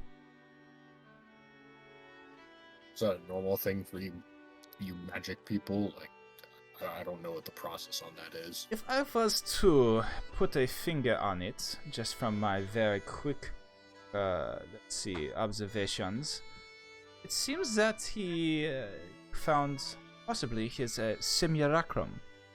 And that, correct me if I get this wrong, sounds like the simulacrum, well, met the end of its existence. When that spell fades, it turns back into its component, which is a pile of snow. Oh, we should have fixed the problem. We gave him something special to end the simulacrumness. He should have been a real boy. That's so. Strange. That was how it was pitched to us. Best thing. No, I'm sorry. It's getting quite late. Would you like to meet me for breakfast down here tomorrow morning, and maybe we can discuss it? I'll have a quick conversation with. Yeah, maybe you can help him more than we can. We know literally nothing about this kind of thing. Well. Yes, we'll reconvene tomorrow morning. I think that works for us. Oh, would you like some blintzes? I could order some blintzes up, or I could even just magic conjure them myself. Do you make any breakfast schnitzel? So it's like that scene from Schnitzel, Austin yeah. Powers. Yeah. Bong in the Blitz. Bong in the Smoking a Blitz. pancake. Exactly. Just don't. So she will meet you down at party breakfast. Well, actually, no. I wouldn't want anything that she makes. She's a necromancer. Bad news. Don't worry where I conjure it from. Yeah. Soylent Green. It's all Soylent Green. Yeah, it's just all miscellaneous meats. Okay, well, I think this will be a good spot to take a quick break as you all turn in tonight after having a very interesting, rowdy time here in the bar. So you'll get your long rest. Bad, you have a restless kind of sleep, I would say. All of you get your this is a fairly large inn upstairs. It's actually 3 stories, so there's enough for everybody to have their own room if they want it. And yeah, ends up that you're able to get a full night's rest, though. Thad, you do have a little bit less of a restful night, as your wounds are still pretty gnarly. After that long rest, you only have, just mark that you have 1 failed death save on your oh, and this would be a Existential good crisis time. sleep. Yeah, this will be up. Document. Documents. Yeah, perfect. Persistent. I just wrote up a very brief one. Basically, failed death saves acts much like exhaustion and persists until dealt with. Ways to remove a failed death save are long rest, which removes 1 failed death save, greater restoration spell, which removes 1 failed death save, or other magical potions, items, or unique effects that remove a point of exhaustion also remove 1 failed death save. So I just wrote, so it's kind of the same mechanic as exhaustion, just instead of physical exhaustion, it's literally like an existential dread exhaustion. That's happening. Exactly. I said this, and then my notes were saying, like, this opens the world up to creating interesting and valuable items that can either clear all failed death saves or increase the number of failed death saves required to kill a character. So that could be an interesting thing that you might find, is that instead of it being 3 failed death saves and you're dead, you could have yourself be, like bolstered, and you could have like it now takes 4 death saves to kill you. You thought I was dead, but I can do 1 more. And then this is, and as I said already, increases the opportunities for some role-playing moments of like, what does a character look like and act like who has 1 or 2 failed death saves on them? Are they limping? Are they bandaged and bleeding? How do they act when there's another chance of conflict or combat arises? So, little bit more than Hey. just the ever ready hero who just always bounces back up and down and up and down and up and down with every combat. Just like a healing word. You're like, aha, I'm ready again. Please stop this goddamn cycle of pain. Gods of Death are just like, well, he's coming. He's just gonna walk out, so don't even bother. You know, he's got the die 10 times, get over to the fight free. Yeah, Thad walks in the door, grabs some of the cucumber water, and just like, oh yeah, I'm out, and just leaves. Says hi to the secretary, just like, yeah, good to see you. I'll be back on Tuesday. Just here to check the mail. Yeah. Really quickly before we close for break, based on one's comment in the chat, Polra you said that the inn is large enough that we could each have our own rooms. Am I assuming most people are taking advantage of those rooms? Yes. Who's taking Kalis? That's my other question. Sorry, he's basically just a lamp on the table right now. Everyone's so tired, we just leave him on the table. No, Well, also, if you want to do it, like, Derpy, you need to move your like, mic closer to your mouth because you are cutting Yeah, out. I did. Yeah, who's taking Yeah. Kalis? assuming that he was like left there with when it was just like Hirokin and Demovan talking. Yeah, When yeah, it was yeah. like, Demovan, do you want to put this on the end of one of your spears? yeah, I guess so. I got him last time, but yeah, all right. Yeah, you know, like maybe this, you know, when You're the dad your now. kids see him, you know, they can like play with it or something. God, you put a Maybe we should flower leave in it- the. We should leave it in their room. If you put a flower in the Offer. spout, I imagine that Kalis is just in there because it's like a room inside. And he's just like, oh, it's nice and warm. And then suddenly you just hear like, and this is giant like tree trunk just comes like, just like through the fucking spout. Like ah. Nature's so peaceful and Yeah. beautiful. Yeah. But I would like to basically, if Cora decides that she's going to be alone for the night, I'm not taking my own, like I'm sharing, and I'm not taking no answer.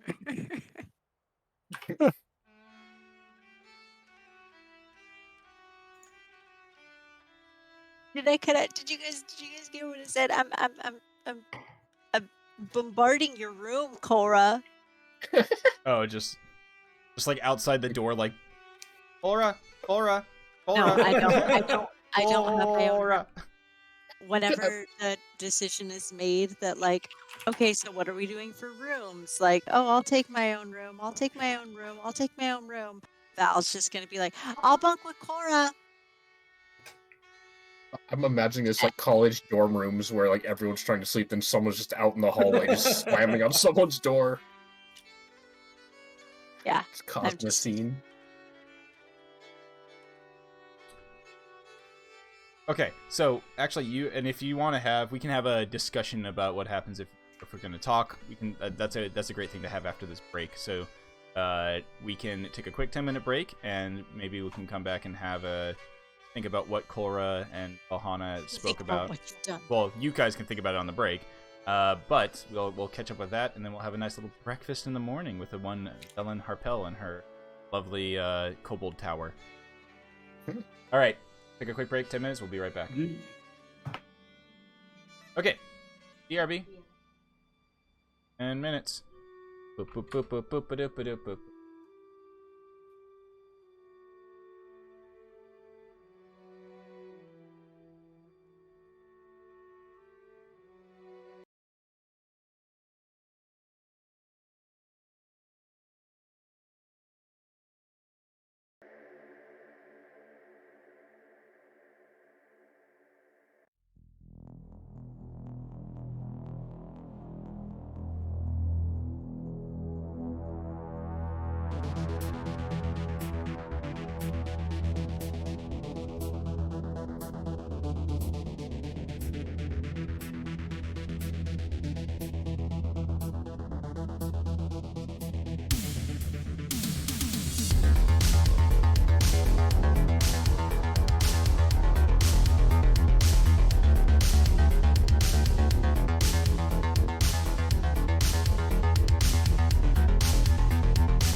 Pathfinder was very much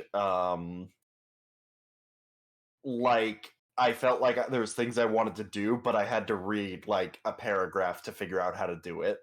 Yeah, that's And some like people initially love when we were that. playing. It's great, like to start off. It's like, okay, so this is like +2 or +3 to this. It's like that's fine. And now that like you get to like level 10 or 12, it's like, okay, so you have plus D6 from this, and you have +4 from this character doing this, and then you can also charge your weapon, and then you recharge it because you did damage, and then you can do your second attack recklessly. So it's -5, but it's +4 because of the bard spell, and it's an extra 2d6 damage for that. And you get 3 more blood points for that, and then you spend those to recharge your blood shield. It's like, okay, that is part 1 of your turn. What else would you like to do? Like, That was your like, action. Bonus action, please. yeah, it's when I was like, it's cool, and because it's a lot of the stuff is thought out. It's just like it can get very clunky very fast. Alrighty. We'll get back to this then. So first things first is we'll get a shot in the room with Cora and Valhana as everybody. This is kind of like I don't want to say flashback, but what happened earlier in the night before everybody went to sleep. So I don't know if there's any conversation that wants to be had here. I'll leave it to y'all. If no prompting comes up, Cora will probably just go to bed. Val is definitely in there and just sits on the bed. Is this like a dorm, like 2 single beds? Yeah, Or two adequately made beds with warm sheets and blankets on them. Pretty well maintained room. Rustic, but not like overly fancy. Okay, not Cora. Val is going to drop her like alchemist supplies and like her bag of holding, like that stuff on one of the beds, and she's gonna sit on the other one, and she's gonna be like, "I don't really need to sleep. I just kind of need to just kind of think about things for a little bit, so I can quietly do this all night."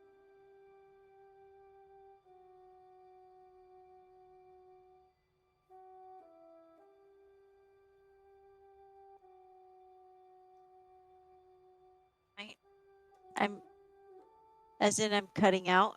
You Ah, gotta like stick that mic in your Speak. mouth. Project. Okay. There you go. I'll try. Use your stage voice. As long as I like go really loud. Okay. So Val will drop her alchemist supplies on one of the. I seriously feel like I'm yelling. You're not though. You're not. So Val will drop her alchemist supplies on one of the the beds, and like let homunculus just kind of hover there, and then she'll sit on the other bed and just sit like cross-legged, middle of the bed, and just be like, "All right, but I don't need to rest. I need to rest, but like I don't need sleep, so I can literally do this all night." And she just stares at. She's just like, "I'll wait." And she kind of goes into a meditation kind of like state where she's just sitting up very straight and cross-legged, and she just kind of gently closes her eyes and eases, like facial expression very calm, but yeah, and she just waits.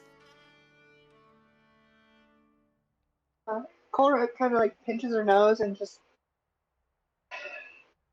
say that, but you have now taken up both beds. And unlike you, I do not have the privilege of only getting 4 hours. So I guess if you talk faster, this will make a better night for you, right? And she opens one of her eyes, just like, eh?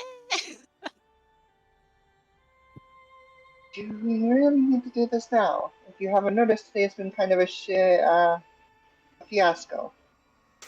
Mm-hmm. Better get it all done in one day, right? Rather than wait for tomorrow, bring it up, you think I forget about it, and then you're sitting here and you continue to avoid eye contact with me all day long. It's Might as well go to bed not happy. avoidance. Not the golden treat. But what do you want to talk about?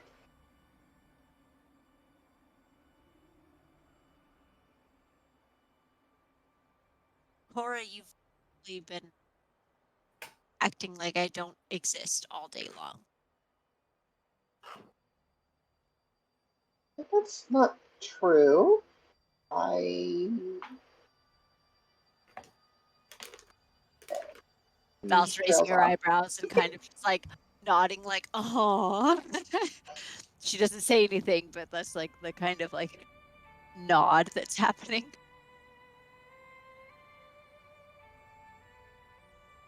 You'll just have to forgive me. It's been kind of a crazy day. You were there. So what are you avoiding? What aren't you talking about?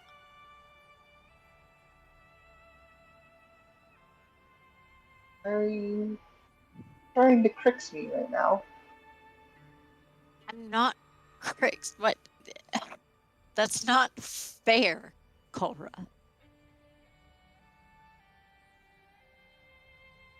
I just don't want to go back to the ship.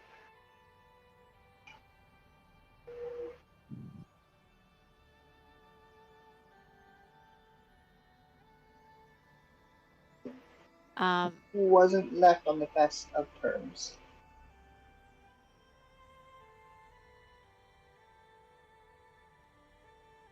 Does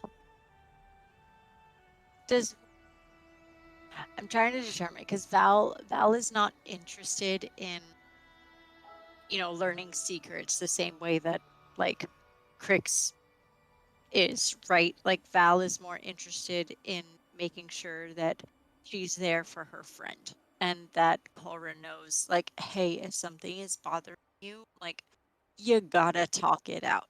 And so in that sense, like, is she getting the sense more of like this? That was so strange. You moved your chair, Scuzz, and I saw a huge shadow across the wall, and I thought like Big there was spooky. that was so weird. Anyway, uh, is it more of a like no, really stop, like don't bring it up, or is it like no, there's shit in my head and I just feel like I can't talk about it with anyone type Uh, feel? Valid. At this point, Cora probably isn't putting on the same front she does with everyone else. Angry Cora. It'd probably be the latter kind of feeling. More so of she probably hasn't even thought about it herself. Okay. If that's the case, Val is going to be pushing a little more. Because again, and I wanted to yeah. So Val will look at Cora and be like, look, we but everyone has something. Everyone's got something in their past, something that we're trying to deal with, and frankly, I learned more about myself today. Was that today? Yesterday? I don't even remember what day it was at this point, and that's quite literally Val and Derby do not remember. Um, uh, I learned more about myself over the last 24 hours because whatever was haunting me, you helped me chase down.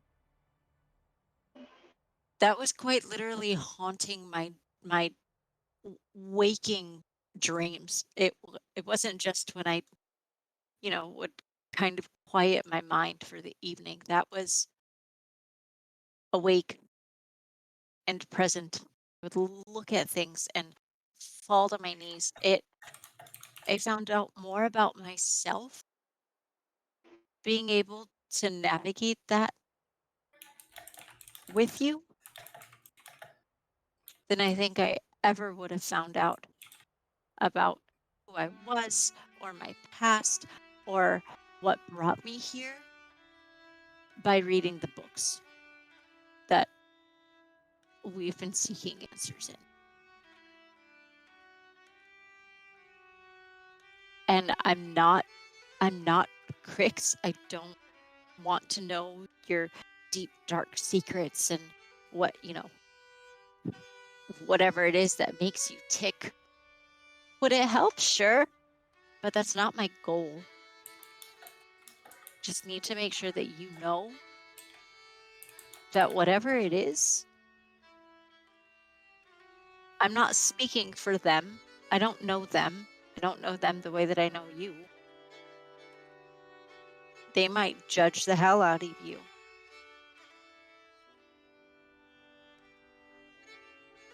Maybe that's what needs to happen. Maybe there's hell. I don't know. But you don't have to tackle this alone.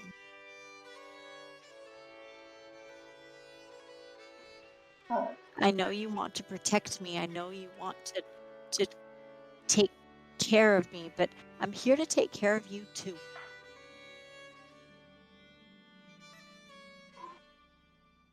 It's not quite the same as your problem. Unlike you, I know what the issue is. I know where it is. It's just not something that needs to be resurfaced. And besides, you saw Crix, even God seemed to, well, the trust is thin here. It's cold. The place sucks.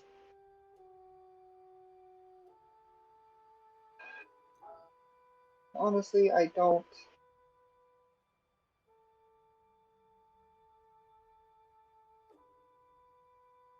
Look, I appreciate you.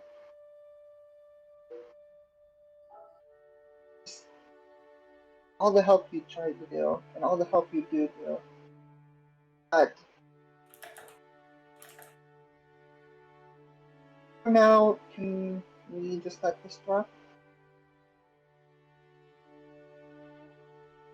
Val has a it's not a pouty face, but like it's one of those like faces. It's not like a lower lip stuck out like, oh come on, but it's kind of like I'm gonna have to deal with that. I respect you and I want to deal. I'll take it as it is. So Val's just gonna get up and give Cora a really big hug. I was just gonna say before she got up, Cora was gonna hug her and then say, "But now I need you off my bed," and lift her and toss her to the other one. Who says that was your bed? The answer is as she gets under the covers. Halfway through the night, Val's gonna like jump on the bed. No, she won't do that. But she's definitely not red in the morning.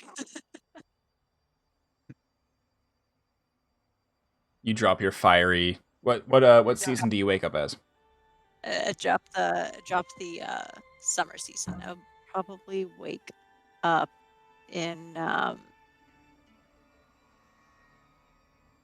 I think I'll wake up in autumn.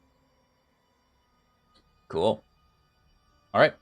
So morning breaks. As far as you can tell, it's once again dark outside, but you hear the sounds of activity from downstairs, and the smells of pancakes wafting up the stairway.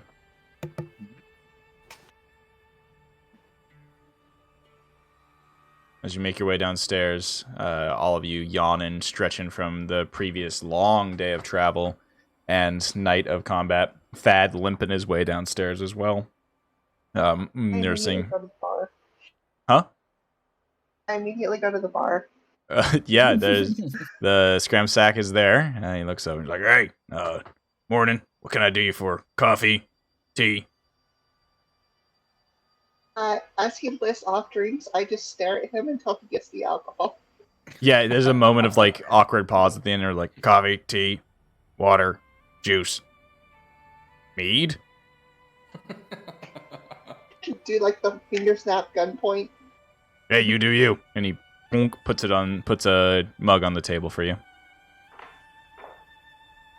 How does Thad look after his night of grappling with reality? Grappling with mortality. Yeah. Yeah, Thad's got a little bit of the, not quite the 1,000-yard stare, but he's always kind of, I know, the time you spent with him, he's always kind of got that, almost like suspicious, curious, like stare, like almost like brightness despite his, intelligent deficiencies. But this time he's just kind of tired.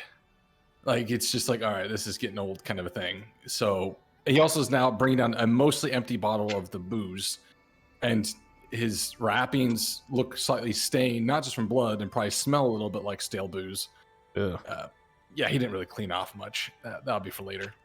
So he's just going to bring it down, sit at the one of the tables, look around, and just have a kind of a very sadly dejected, wide-shouldered half-work stance, just sort of leaning on the table. And if they come by for food, he'll just, get, eggs or whatever they're serving for breakfast. Cora points at his bottle and goes, "Are you finished with that?" Oh, this is mostly not alcohol anymore. I would not want to drink what's in here. Duly fact- noted. I don't know why I brought it down with me, to be fair. I just throw it out the broken window. The windows were fixed.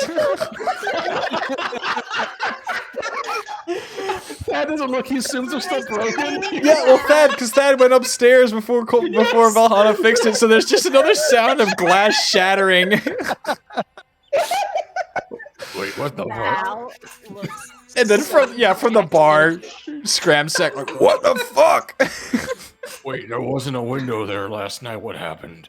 Did I dream the whole thing? Wait, no, I'm still leaking. Val literally just like falls onto the table, like forehead thump. Cora gives her an Aw. understanding pat on the back. She starts turning back towards Summer pretty quick. Right? No, she's not. She's not More a angry, depressed she's winter. dejected. Yeah. Yeah, You see a tinge of blue touch on the autumn, like fall colors. Valhalla starts turning into a plague doctor all of a sudden. All right, well, Thad, you look out the shattered window, you hear just curses coming from the bar as Scramsax is like, "What the fuck?" And then Have you ever Valhalla, considered leaving that window open? as the cold blast of early morning, like frosty breeze goes through, he just says, Oh. "No, it's cold as shit outside. Goddamn." That's Ma'am. He looks over to Valhalla. "I'm sorry, but could you possibly, repair it one more time?" Yeah, of course. Oh, that's what happened. Okay, that makes sense now. I just thought that perhaps causality had been reversed and everything that I had observed did not actually happen. Everything's been very topsy-turvy for me recently. Why was I don't that think my we can first send you to assumption? bed with alcohol anymore. I What? think with the Don't send Thad to bed with alcohol. Oh. I also like how Thad's first assumption is that reality reversed itself rather than someone fixed the window. Yep. the previous fix was definitely a stained glass approach, and so with this opportunity and with a little more clear-headedness and time on her hands, Val is going to turn this into a stained glass, like more of an art piece. Hmm.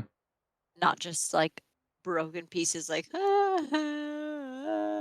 she's gonna use this as an opportunity. So yeah, and that's probably happening while the conversation is going on with Villain. So you guys and gals all come downstairs, and there's a table laid out with what looks to be a breakfast of champions. You got piles of pancakes, what looks to be some sort of waffle, some French toast, some bacon.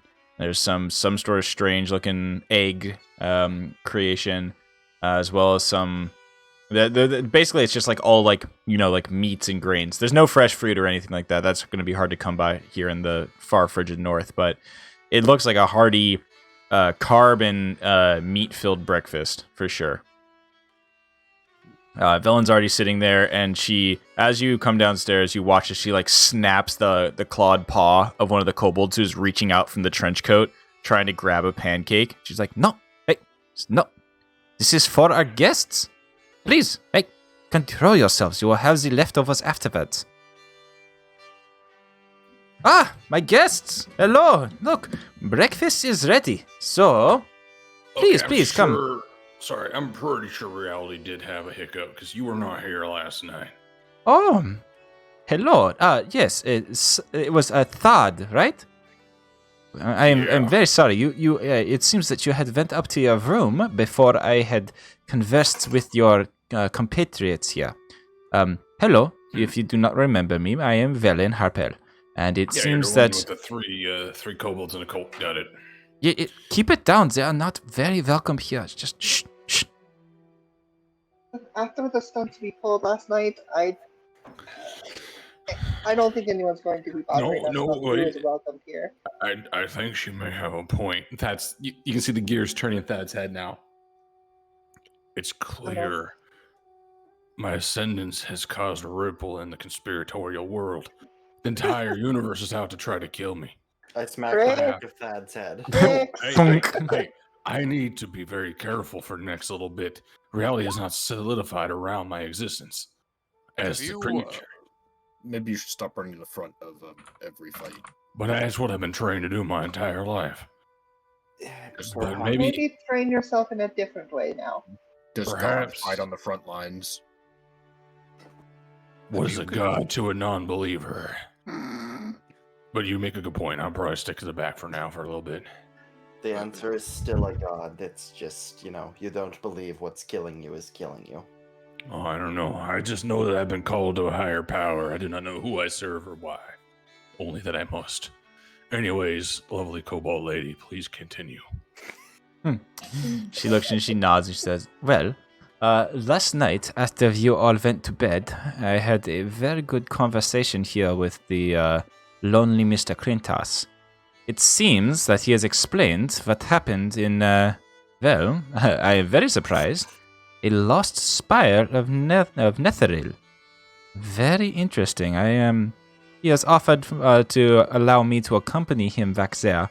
However, he did mention that you all attempted, or thought you were successful, in making the Dazan simulacrum a real boy, as one would say. However, after he gave me the descriptions of the chamber of which you activated the ritual, it seems that you may have overlooked a few of the defects of the chamber. And, well, I think that, to use layman's terms, you fucked up. To be fair, we just followed directions. Yeah, that more like Dazan's issue than ours. That was not our job to know. Yes, yeah, very true. I mean, I'm sorry, he fucked up, I guess it would be. He forgot to mention or to do any sort...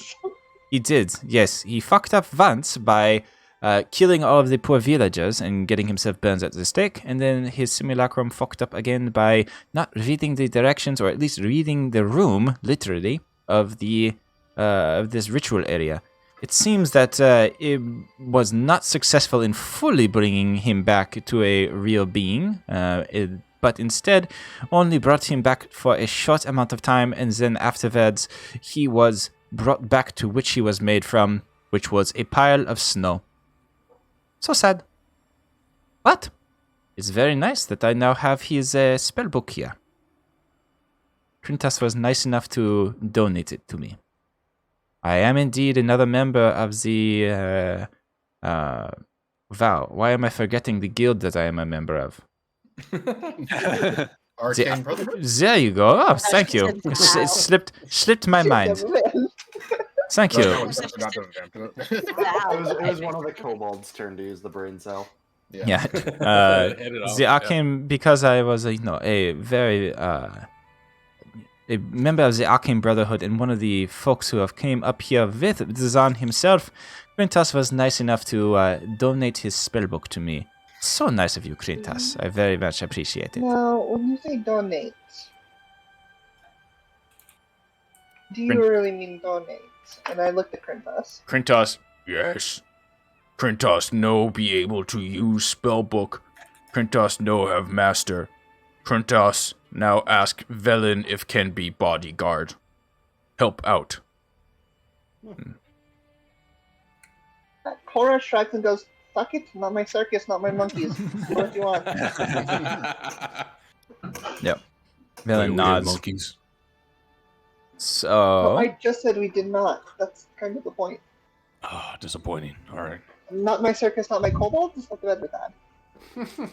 Checks out.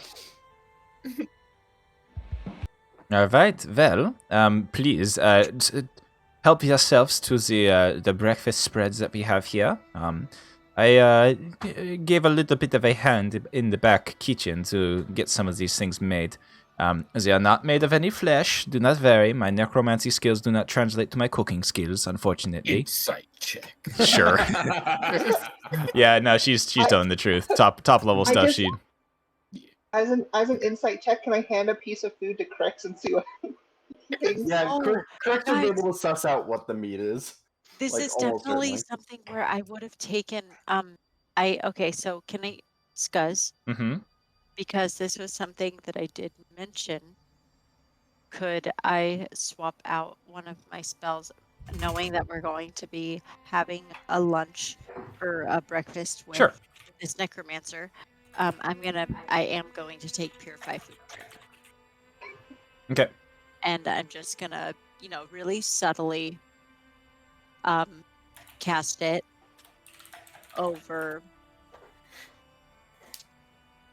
the food. It's almost like we're paranoid or something. Maybe I'm Yeah, rubbing off on you a little more than you think. Just really, just like super subtly, just like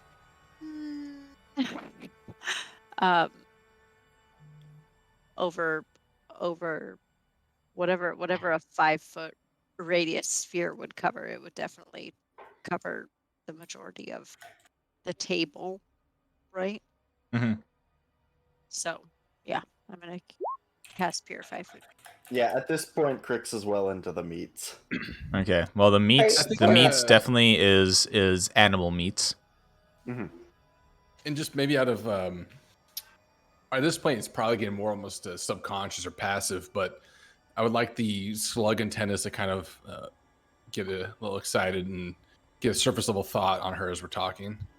She may be able to detect us. I don't know, but it'll just be kind of becoming more of the standard way that's going to be approaching people. Yeah. Which is not invasive at all or anything. Yeah. She notices the unique cowl that you are wearing. She just kind of gives you a look. She doesn't say anything out loud of it, but you definitely get nothing threatening from the surface level thoughts. Mostly just kind of almost kind of an interest, I would say, of, hey, are they gonna like? I hope they like my food, type of thing. Just kind of a nervousness or a nervous hospitality type of thing. No need to dig any deeper. That'll just be what I do. That Okay. makes sense. So that will eat. He'll go and eat something that. Crix is avoiding empty carbs and just eating protein. As he does. So she looks to the crew and she says, "Well, it seems that you may have learned a little bit more about what we were up here, what the Arcane Brotherhood was sent up here to do. I know I mentioned just a bit of it when we first met in East Haven, but I am sure you have learned much more of it from the Zan's doppelganger's, simulacrum." She once We don't again use looks that word over. here. She looks over the table as she says that at Demavand. Yeah, Devin's shooting her like a glare. We're aware now. There's a Yeah, smile. it's still There's be just said like out the loud. slightest. There's just like the slightest smile from Velen of just the like, like told you so, or just kind of like the heh, knew it type of, smile. Yeah, I think in this whole like conversation, Devin's been like on the defensive, just knowing that She was not. You immediately get that like surface thought, Demovan, of like she was like, huh, like this is like the like, oh, I was right type of like feeling. probing question, Yeah, like a probing statement. yeah, or just kind of like a like I knew it type of thing. So she wasn't even 100% sure. She was just taking a educated guess. She looks over to you, Hirokin, and she says, I know you are a bit of the learned type. You have the history with the books. It seems this would also be of interest to you as well. This mythical city that we are after. There is much to be learned there, and I hope that you would be able to, well, be a partner with me eventually in order to find and crack into this buried city here in the far north. Oh, interdisciplinary collaboration in the study of magic. Oh boy, you know you can count me in here, and probably grab a couple of these other folks with me too. That sounds worth doing. How much work have you already put into this venture? Well, there are a couple things. First off is that we know we have the general idea of where the city crashed. We've been mapping the trajectory of where the tall tales and fables of this ginormous shooting star up here in the north came through and hit the earth. And, well, we know that it is somewhere within the Rega Glacier to the far, I believe it is the northeast of us. Let me actually check. Where is the Rega Glacier? Yes, there seems to be a lot northeast. Right now. Northeast, yes, to the northeast of us. That is where we believe the Netherese city came to its crashing end. However, this was very long ago, and we believe that the glacier itself now contains the entirety of the city. So, we are looking for a way to get in, and legend has it that there is indeed a way to get in. But in order to do so, we must know the exact location of this incursion. There's two parts to this. First off, I do know what will get us in and break through this ice. However, I do not know where the breakthrough point may be. I am not sure if the Zan mentioned it to you, but there is an incarcerated operative, former member of the Arcane Brotherhood, at the maximum security prison of Revel's End. Yes, that was mentioned. He was doing some initial research up here before he was transferred to Revel's End. And as I have been informed that he has the information and he is sitting on it of where the entrance of the glacier is. Where this, to put it bluntly, penetration point may be. Everyone in the party tries not to laugh. I am very glad that you have shown maturity in not laughing at me. It's something that people of your culture wouldn't understand. You would have had I think many. Val is the only one who didn't laugh. And Yeah. she's just looking around like super naive. Like, what? Yeah. You chose your I word. finished the window. It's perfect. Very good, Valhalla. Are we talking about probing? We're talking about prison break. Penetrating, actually. Yeah, and on Talking cue, about prison, so yeah, kind of the same thing. on cue, there's a tug on Demovan's, I don't know, armor, spear, and you look back down and there's like a little tentacle coming out of a robe as one of the squidlings has found their way downstairs and lets out a very adorable little yawn and raises two little robed appendages up towards you. Of course, use the Glard Lift him up. Uppy. You lift him up, and then he like the slightest little like tentacle pops out and just plonks onto one of the pancakes. Just drags it across the table. Velen looks at it, looks back up at you, and then just kind of disregards it. Just kind of shakes her head. And your the surface thoughts are just like she like immediately the thought is just like it's not worth it. Like, Smart lady. Don't get involved. Step You might end advance up the on child. godparent. Zaglard, you see like it stuffs it into its face, and there's like a munching noise, like followed by an immediate. Lord, close your mouth when you're eating. No, and then he immediately spits it onto the ground. Yeah, not a smart enough meal, I presume. We'll have to find you some. Sorry, I purified it of all Zaglard. potential brain. Not bad. I don't think brain is considered a poison. Oh, right. So- Disease, it can still be a healthy brain. Back Right. to Oh. the what we are talking about. Yes, of Dude. course. My guess is you want us to get that information to you. If possible, we have options, of course, on how we can access Revel's End. I happen to know the warden, and and can get you a letter of introduction. After that, though, it is up to you in order to find the prisoner and to extract the information from him. He is was an ally, but I am sure he is not willing to give up the information willingly, with the fact that he would still be incarcerated afterwards. But I will leave that up to you. Would he give it to you directly, willingly? Oh, no. We have a very sordid history. Is there anyone you know that he would give it to? She thinks for a moment. It is tough to say, mainly because because he is,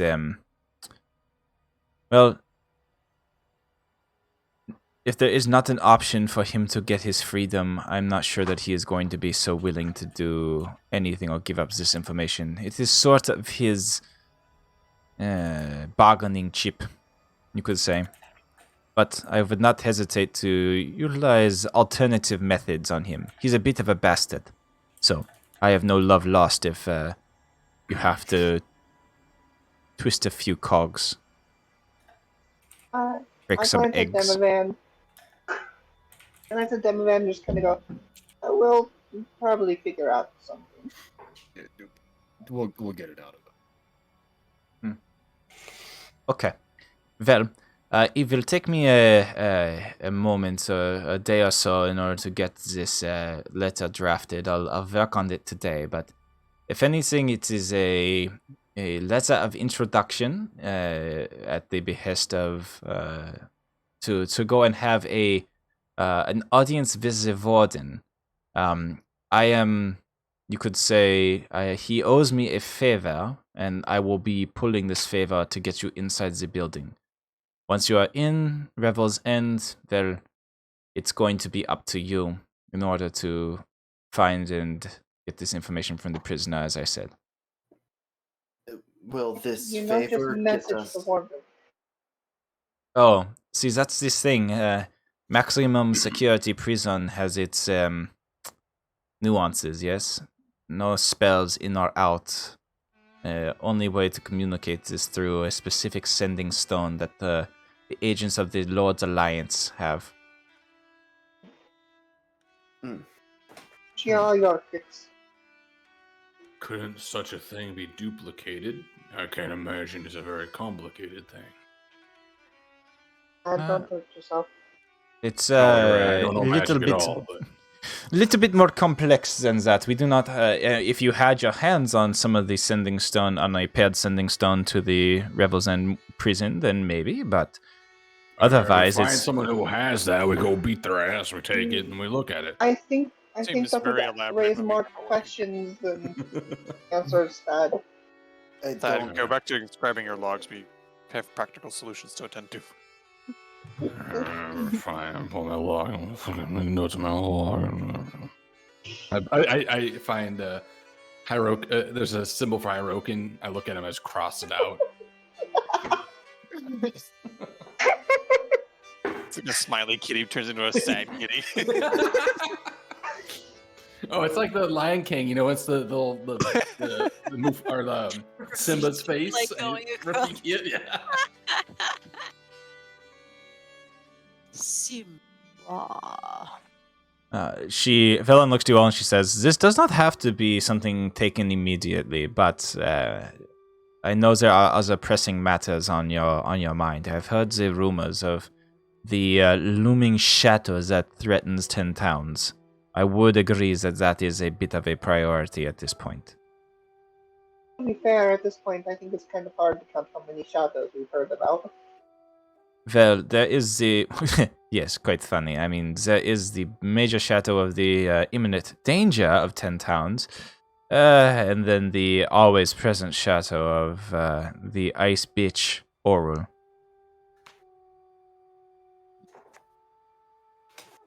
Yes. And that is all you know about, yes? She nods. As far as I can tell, yes. I mean, we are here for the research of the city, of the lost Netherese city, but that is more of a, how do you say, academic or scientific sort of research. Arcane, even. Fair enough. Well, we have, Cora kind of looks around the group and goes, I think we have a drone to deal with first, no? That Yes, does but seem valid. highest priority. You say we came here for this academic research, but I don't believe you actually ever properly introduced us to your companions. And I gesture over to the kobolds. Ah, well, those are my companions, but we came up here as a trio, not including the kobolds. It was the three of us, me, Velen, Dazan, as well as Avarice, the albino. I know of those. I don't Yes. know of these. I Oh, don't know their names. their names? Well, I don't know if I ever really have names for them. Well, that's kind of rude, but okay. Oh, Then why don't you give them? oh, I'm sorry. Yes, they do have names. I forget. There is Stefan. There is Yannick. There is Hans. There is Magnus. And then the two that are unfortunately I have had to reanimate are Jakob and Ulrich. I swear we did get their names before because I remember the We were never introduced. She just kind of said her names. Gotcha. The five hands wave from beneath the trench coat. Oh, so there's 5 kobolds in there, not just 3. Yeah, they're kind of megazorded. You know, Two that are legs, then one that's a torso, and then 2 that are arms. When you add in the necromantic approach, who knows how they can get assembled? yeah. Mm-hmm.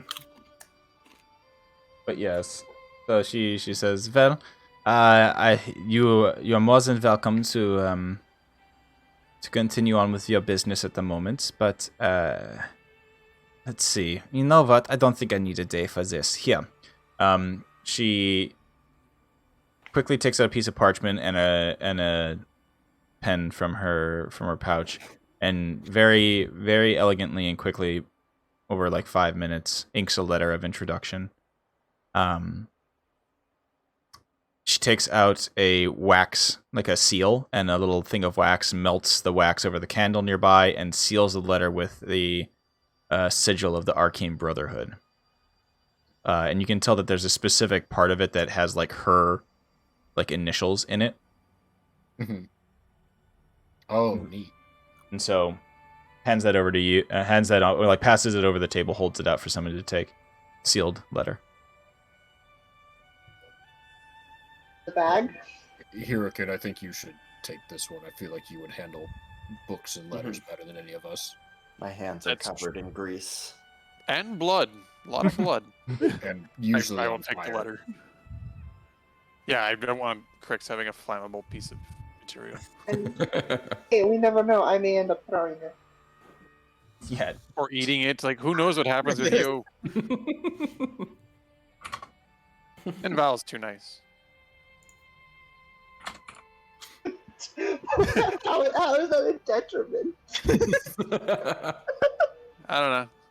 I've got to be stern probably with like these letters. gonna lean over to Demovan and just kind of like roll it up into like a little tube real quick and try to like, Kalis, do you want it? Trying to put it in the lamp. Oh, I just found that this is Use it as a blanket. Kolra throwing the letter.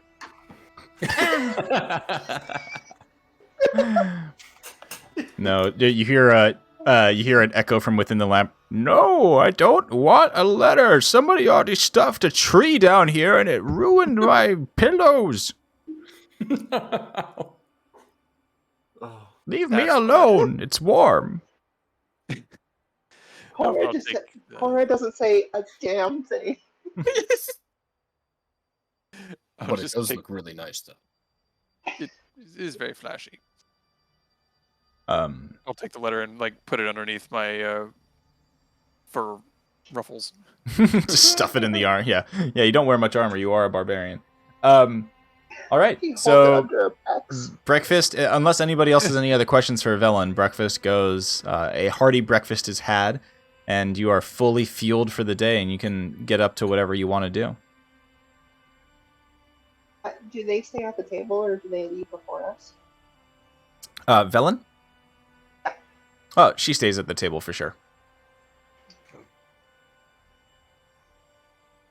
We just stay till, like, it's really awkward, all the food's gone, and we're all kind of just sitting there. Yeah, there's that anything. awkward sigh, Both and trying to she make looks a power around, move. reads the room.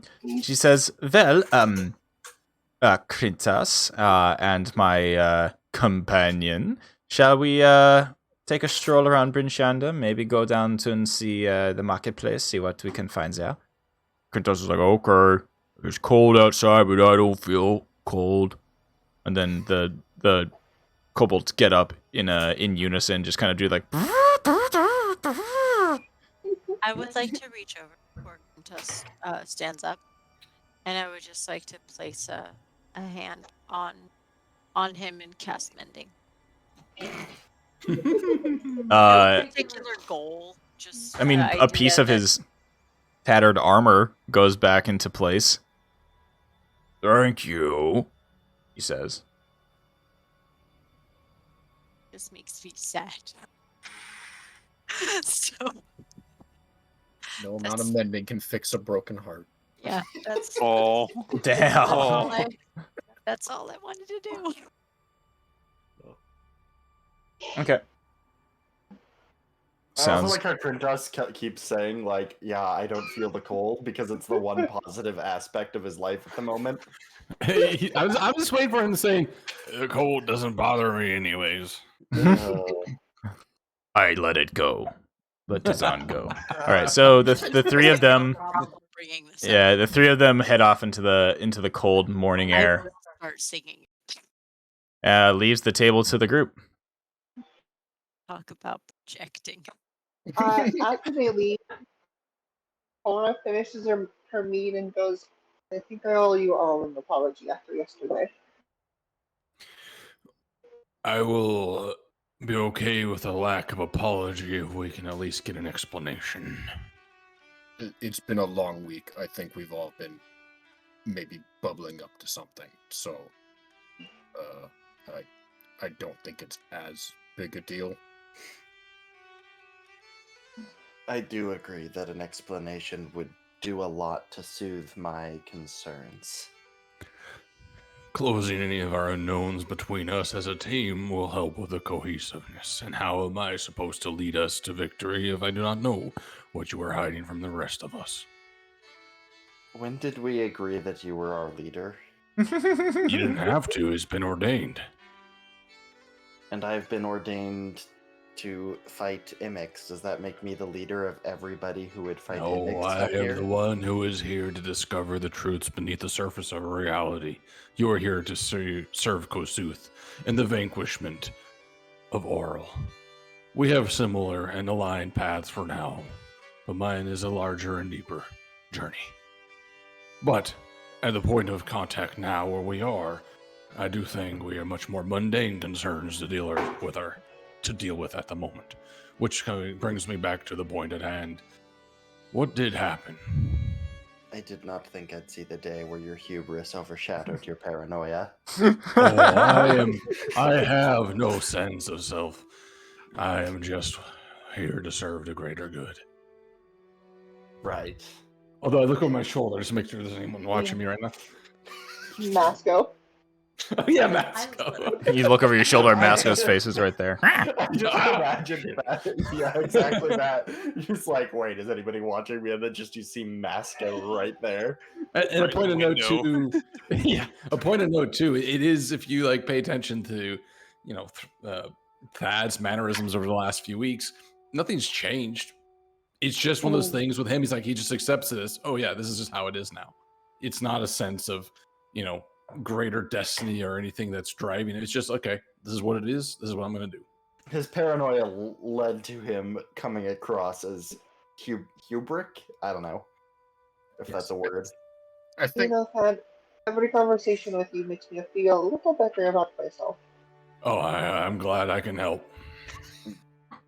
that I must Yeah, say you're oh, go ahead. No, I didn't mean to cut you off. you're fine. That I must say you're one of the most confusing people I've ever met. I judge the truth in what people are saying based off of how confident they are in saying it, and I find myself questioning reality every time you open your mouth. To be fair, that means I'm doing my job well. I'm not. You must be. I've opened your eyes to a greater truth that has been hidden so long from so many of us. It's going to be a hard transition, but stick with it, and we will find what is and what is not. I find Speaking of reality, can we come back to it, please? I love how Demavan. I love that you believe him, because we all know that you can read his thoughts and you know that he's telling the truth. So That's what I'm saying. He's the best liar of all of you. Wait, Look, what? not a lie if you believe it. That's what I tell Every myself. time he says something, I have to compare it to the truths of my eyes and ears, and it never works. It Demavan. never works. And the more you realize, or sooner it comes to your senses that what I preach is not a lie or a disingenuous approach, but really the things that is happening as we speak. Dennis trust me. slams his hand on the table. Demavan, I want you to just consider for a moment here that because he believes it and he says it with confidence, also consider that this individual, Thad, with his logs, is also who rejects reality, also is one who gets his ass kicked the most by reality in every encounter we have. That's because reality wants me to stop bringing up the truth. Demavan, It's just always how I've judged Hey, guys, the I'm weight getting behind this people's really weird, words, like- and his are just. I'm getting a really weird twitch in my eye. What's the what? What are we? I don't know, but Wait, Are you Demavan. all right? My right eye? No, are you all right? Oh yeah, no, I'm fine. I'm going to channel. I'm going to channel Slugword so I can sense her service thoughts. While he's doing that, I'm gonna say, Demavan, it's best not to think too much about what Thad says. I because don't. he certainly That's the doesn't. hard part. I have to think about what Thad says. Have you heard the shit that comes out of his mouth? Honestly, maybe every 10th word. I could show you the truth if I only bet you that listen. creates some type of like Ouija board style bit where every 10th word shows you like a message. Yeah. And that's what Crix hears, and that's what it's a cyclical beast. All right. Well, to rein this back in a little bit here. No, it's fine. This is great. Wait, Well, what surface thoughts we're trying to be read? no, just what you were basically what you're just thinking in the moment there. Your surface thought. My surface Yeah. thoughts? Like not even a Honest. direct thought. Like what's your emotional like makeup? What is your like that level like instinctual level of thought? My eye twitch. Yeah. Instinctual level of thought is literally like, what the like aneurysm. Okay. Yeah, after Slugward simmers down, it's like, okay, it's just take a deep breath. The truth can struggle, or the greatest minds can struggle with the truth when it comes at you raw like this. It's no shame in having to take some time to process it. Also, I just love the thing of how ridiculous Thad looks during all this. Yes, absolutely. Yeah. Squid on his head. Yeah, and he's got like that big old plate armored, like heavy coat, and technically not plate armor, but you know what I mean. Looks like what's his name? The just like why am I blanking on his name? The dude who like runs for office all the time with a boot on his head. Something Supreme, Vermin Supreme. Vermin Yep. Supreme. Yeah. Absolutely, that's a great inspiration actually. That reminds me of the guy that declared himself Emperor of America. Yeah, same kind of feel. Same vibe. Mhm. All right, well, back to the things as is. Anyways, Cora, what is your reaction to being asked all of these, or being kind of pressed after your apology? She leaves. would be in character. Mm-hmm. She has been popping in and out of voice chat, so I'm not sure. Oh, no. Okay, well, Crix, would you be pressing on it a little bit more, or just kind of not aggressively, I would say, but just... not aggressively, but I'd be like, but yes, we definitely could use an explanation. Thad's tummy rumbles audibly as the drone also enjoys the breakfast. Oh, no, not much longer, little guy. We're gonna rip you out of there. A growing boy, he needs his food. Wait, Thad has a thought. Maybe we can keep him as a pet. That's a thought for a later day. Inside you. Oh no, Would it be like you gave birth then? You could also be a dad. he would be my son Slug. Oh, It's you Thad Crunknuckle and Slad Crunknuckle. son and grandson of Chad Crunknuckle.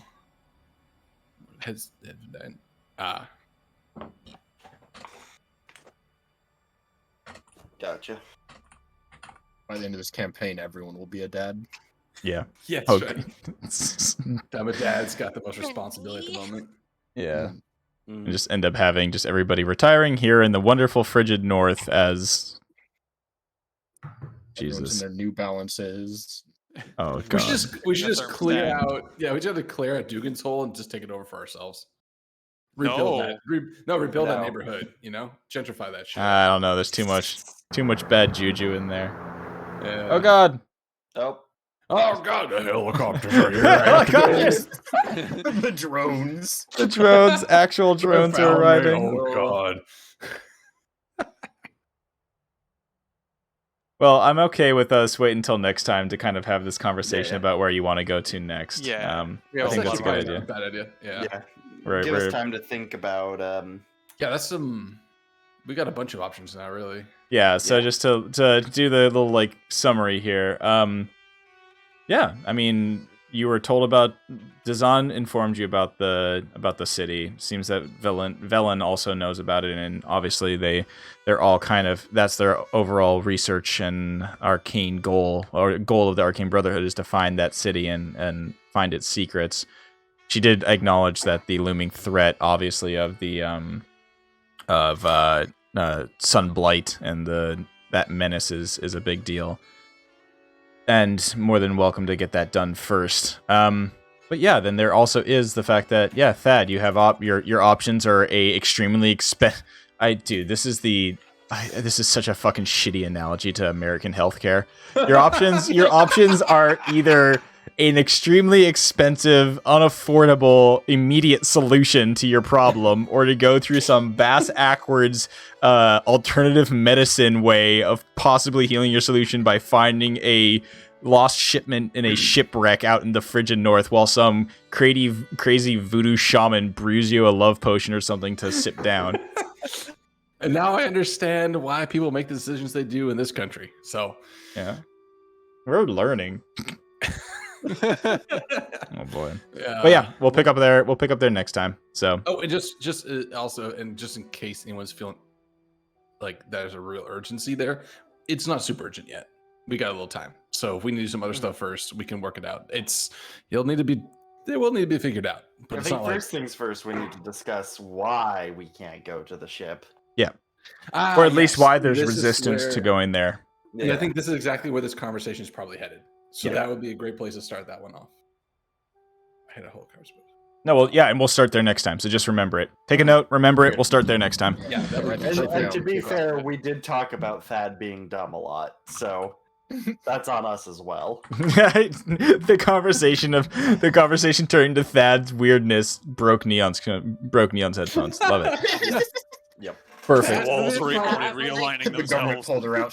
She's not able to hear the truth. Yeah, Thad's like, what's the word I'm looking for here? His essence is crossing the fourth wall at this point. It's causing issues because the truth cannot make it out.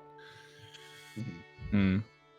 Like, But now the fan's being picked up. Big oof. Yeah, we'll fix it for next time. All right. Yeah, it's getting past our off time for this anyway. So good shit. I will end the stream here, and we'll catch everybody tomorrow. I think if we're doing sins tomorrow, Hyrok or Porkins, you need Almarat to be piloted, right? Yes, I am doing a goodbye thing for Hockey Buddy. Okay. Well, we could do a piloted Almarat if Neon's okay with that. I'm down to do sins tomorrow for sure. I don't like that sentence. Okay. Do sins. Okay, do sins. We're gonna do sins. All right. Take it easy, everybody. Be gay, do sins. I'm gonna be playing some Final Fantasy after this, so I'll be back in chat in a bit. Yeah. Peace. All right. Thank you, everybody, for hanging out tonight. Those who did hang, if you did enjoy the stream, I am Scuzz Nugget. I gotta move the people. We spent the entire time in a bar. That's great. Love it. That's typical D&D fucking session. Good stuff. All right, so tonight we had me, Scuzz Nugget. I am the GM. You can find me at Scuzz Nugget on all socials if you want to. This will be up on YouTube if you want to see a VOD of this session. Tonight we had Valhana, played by my lovely wife. Behind my shoulder, there she is, Derpy. Crix, played by Gastroy. Thad, played by Mr. Chuckle Smash. Kolra, played by the lovely Neon Pulse. Demovan, played by Lunacy, a.k.a. Wabugasi. Hyrokin, played by Mr. Porkins, and Kalis, played by me, but normally played by No Fun Allowed, aka CW3, aka Lamp Boy, or Lock in a Lamp Lock. Have a good one. Pausing this music, playing some other music. We out of here tonight. See ya. Bye. Peace.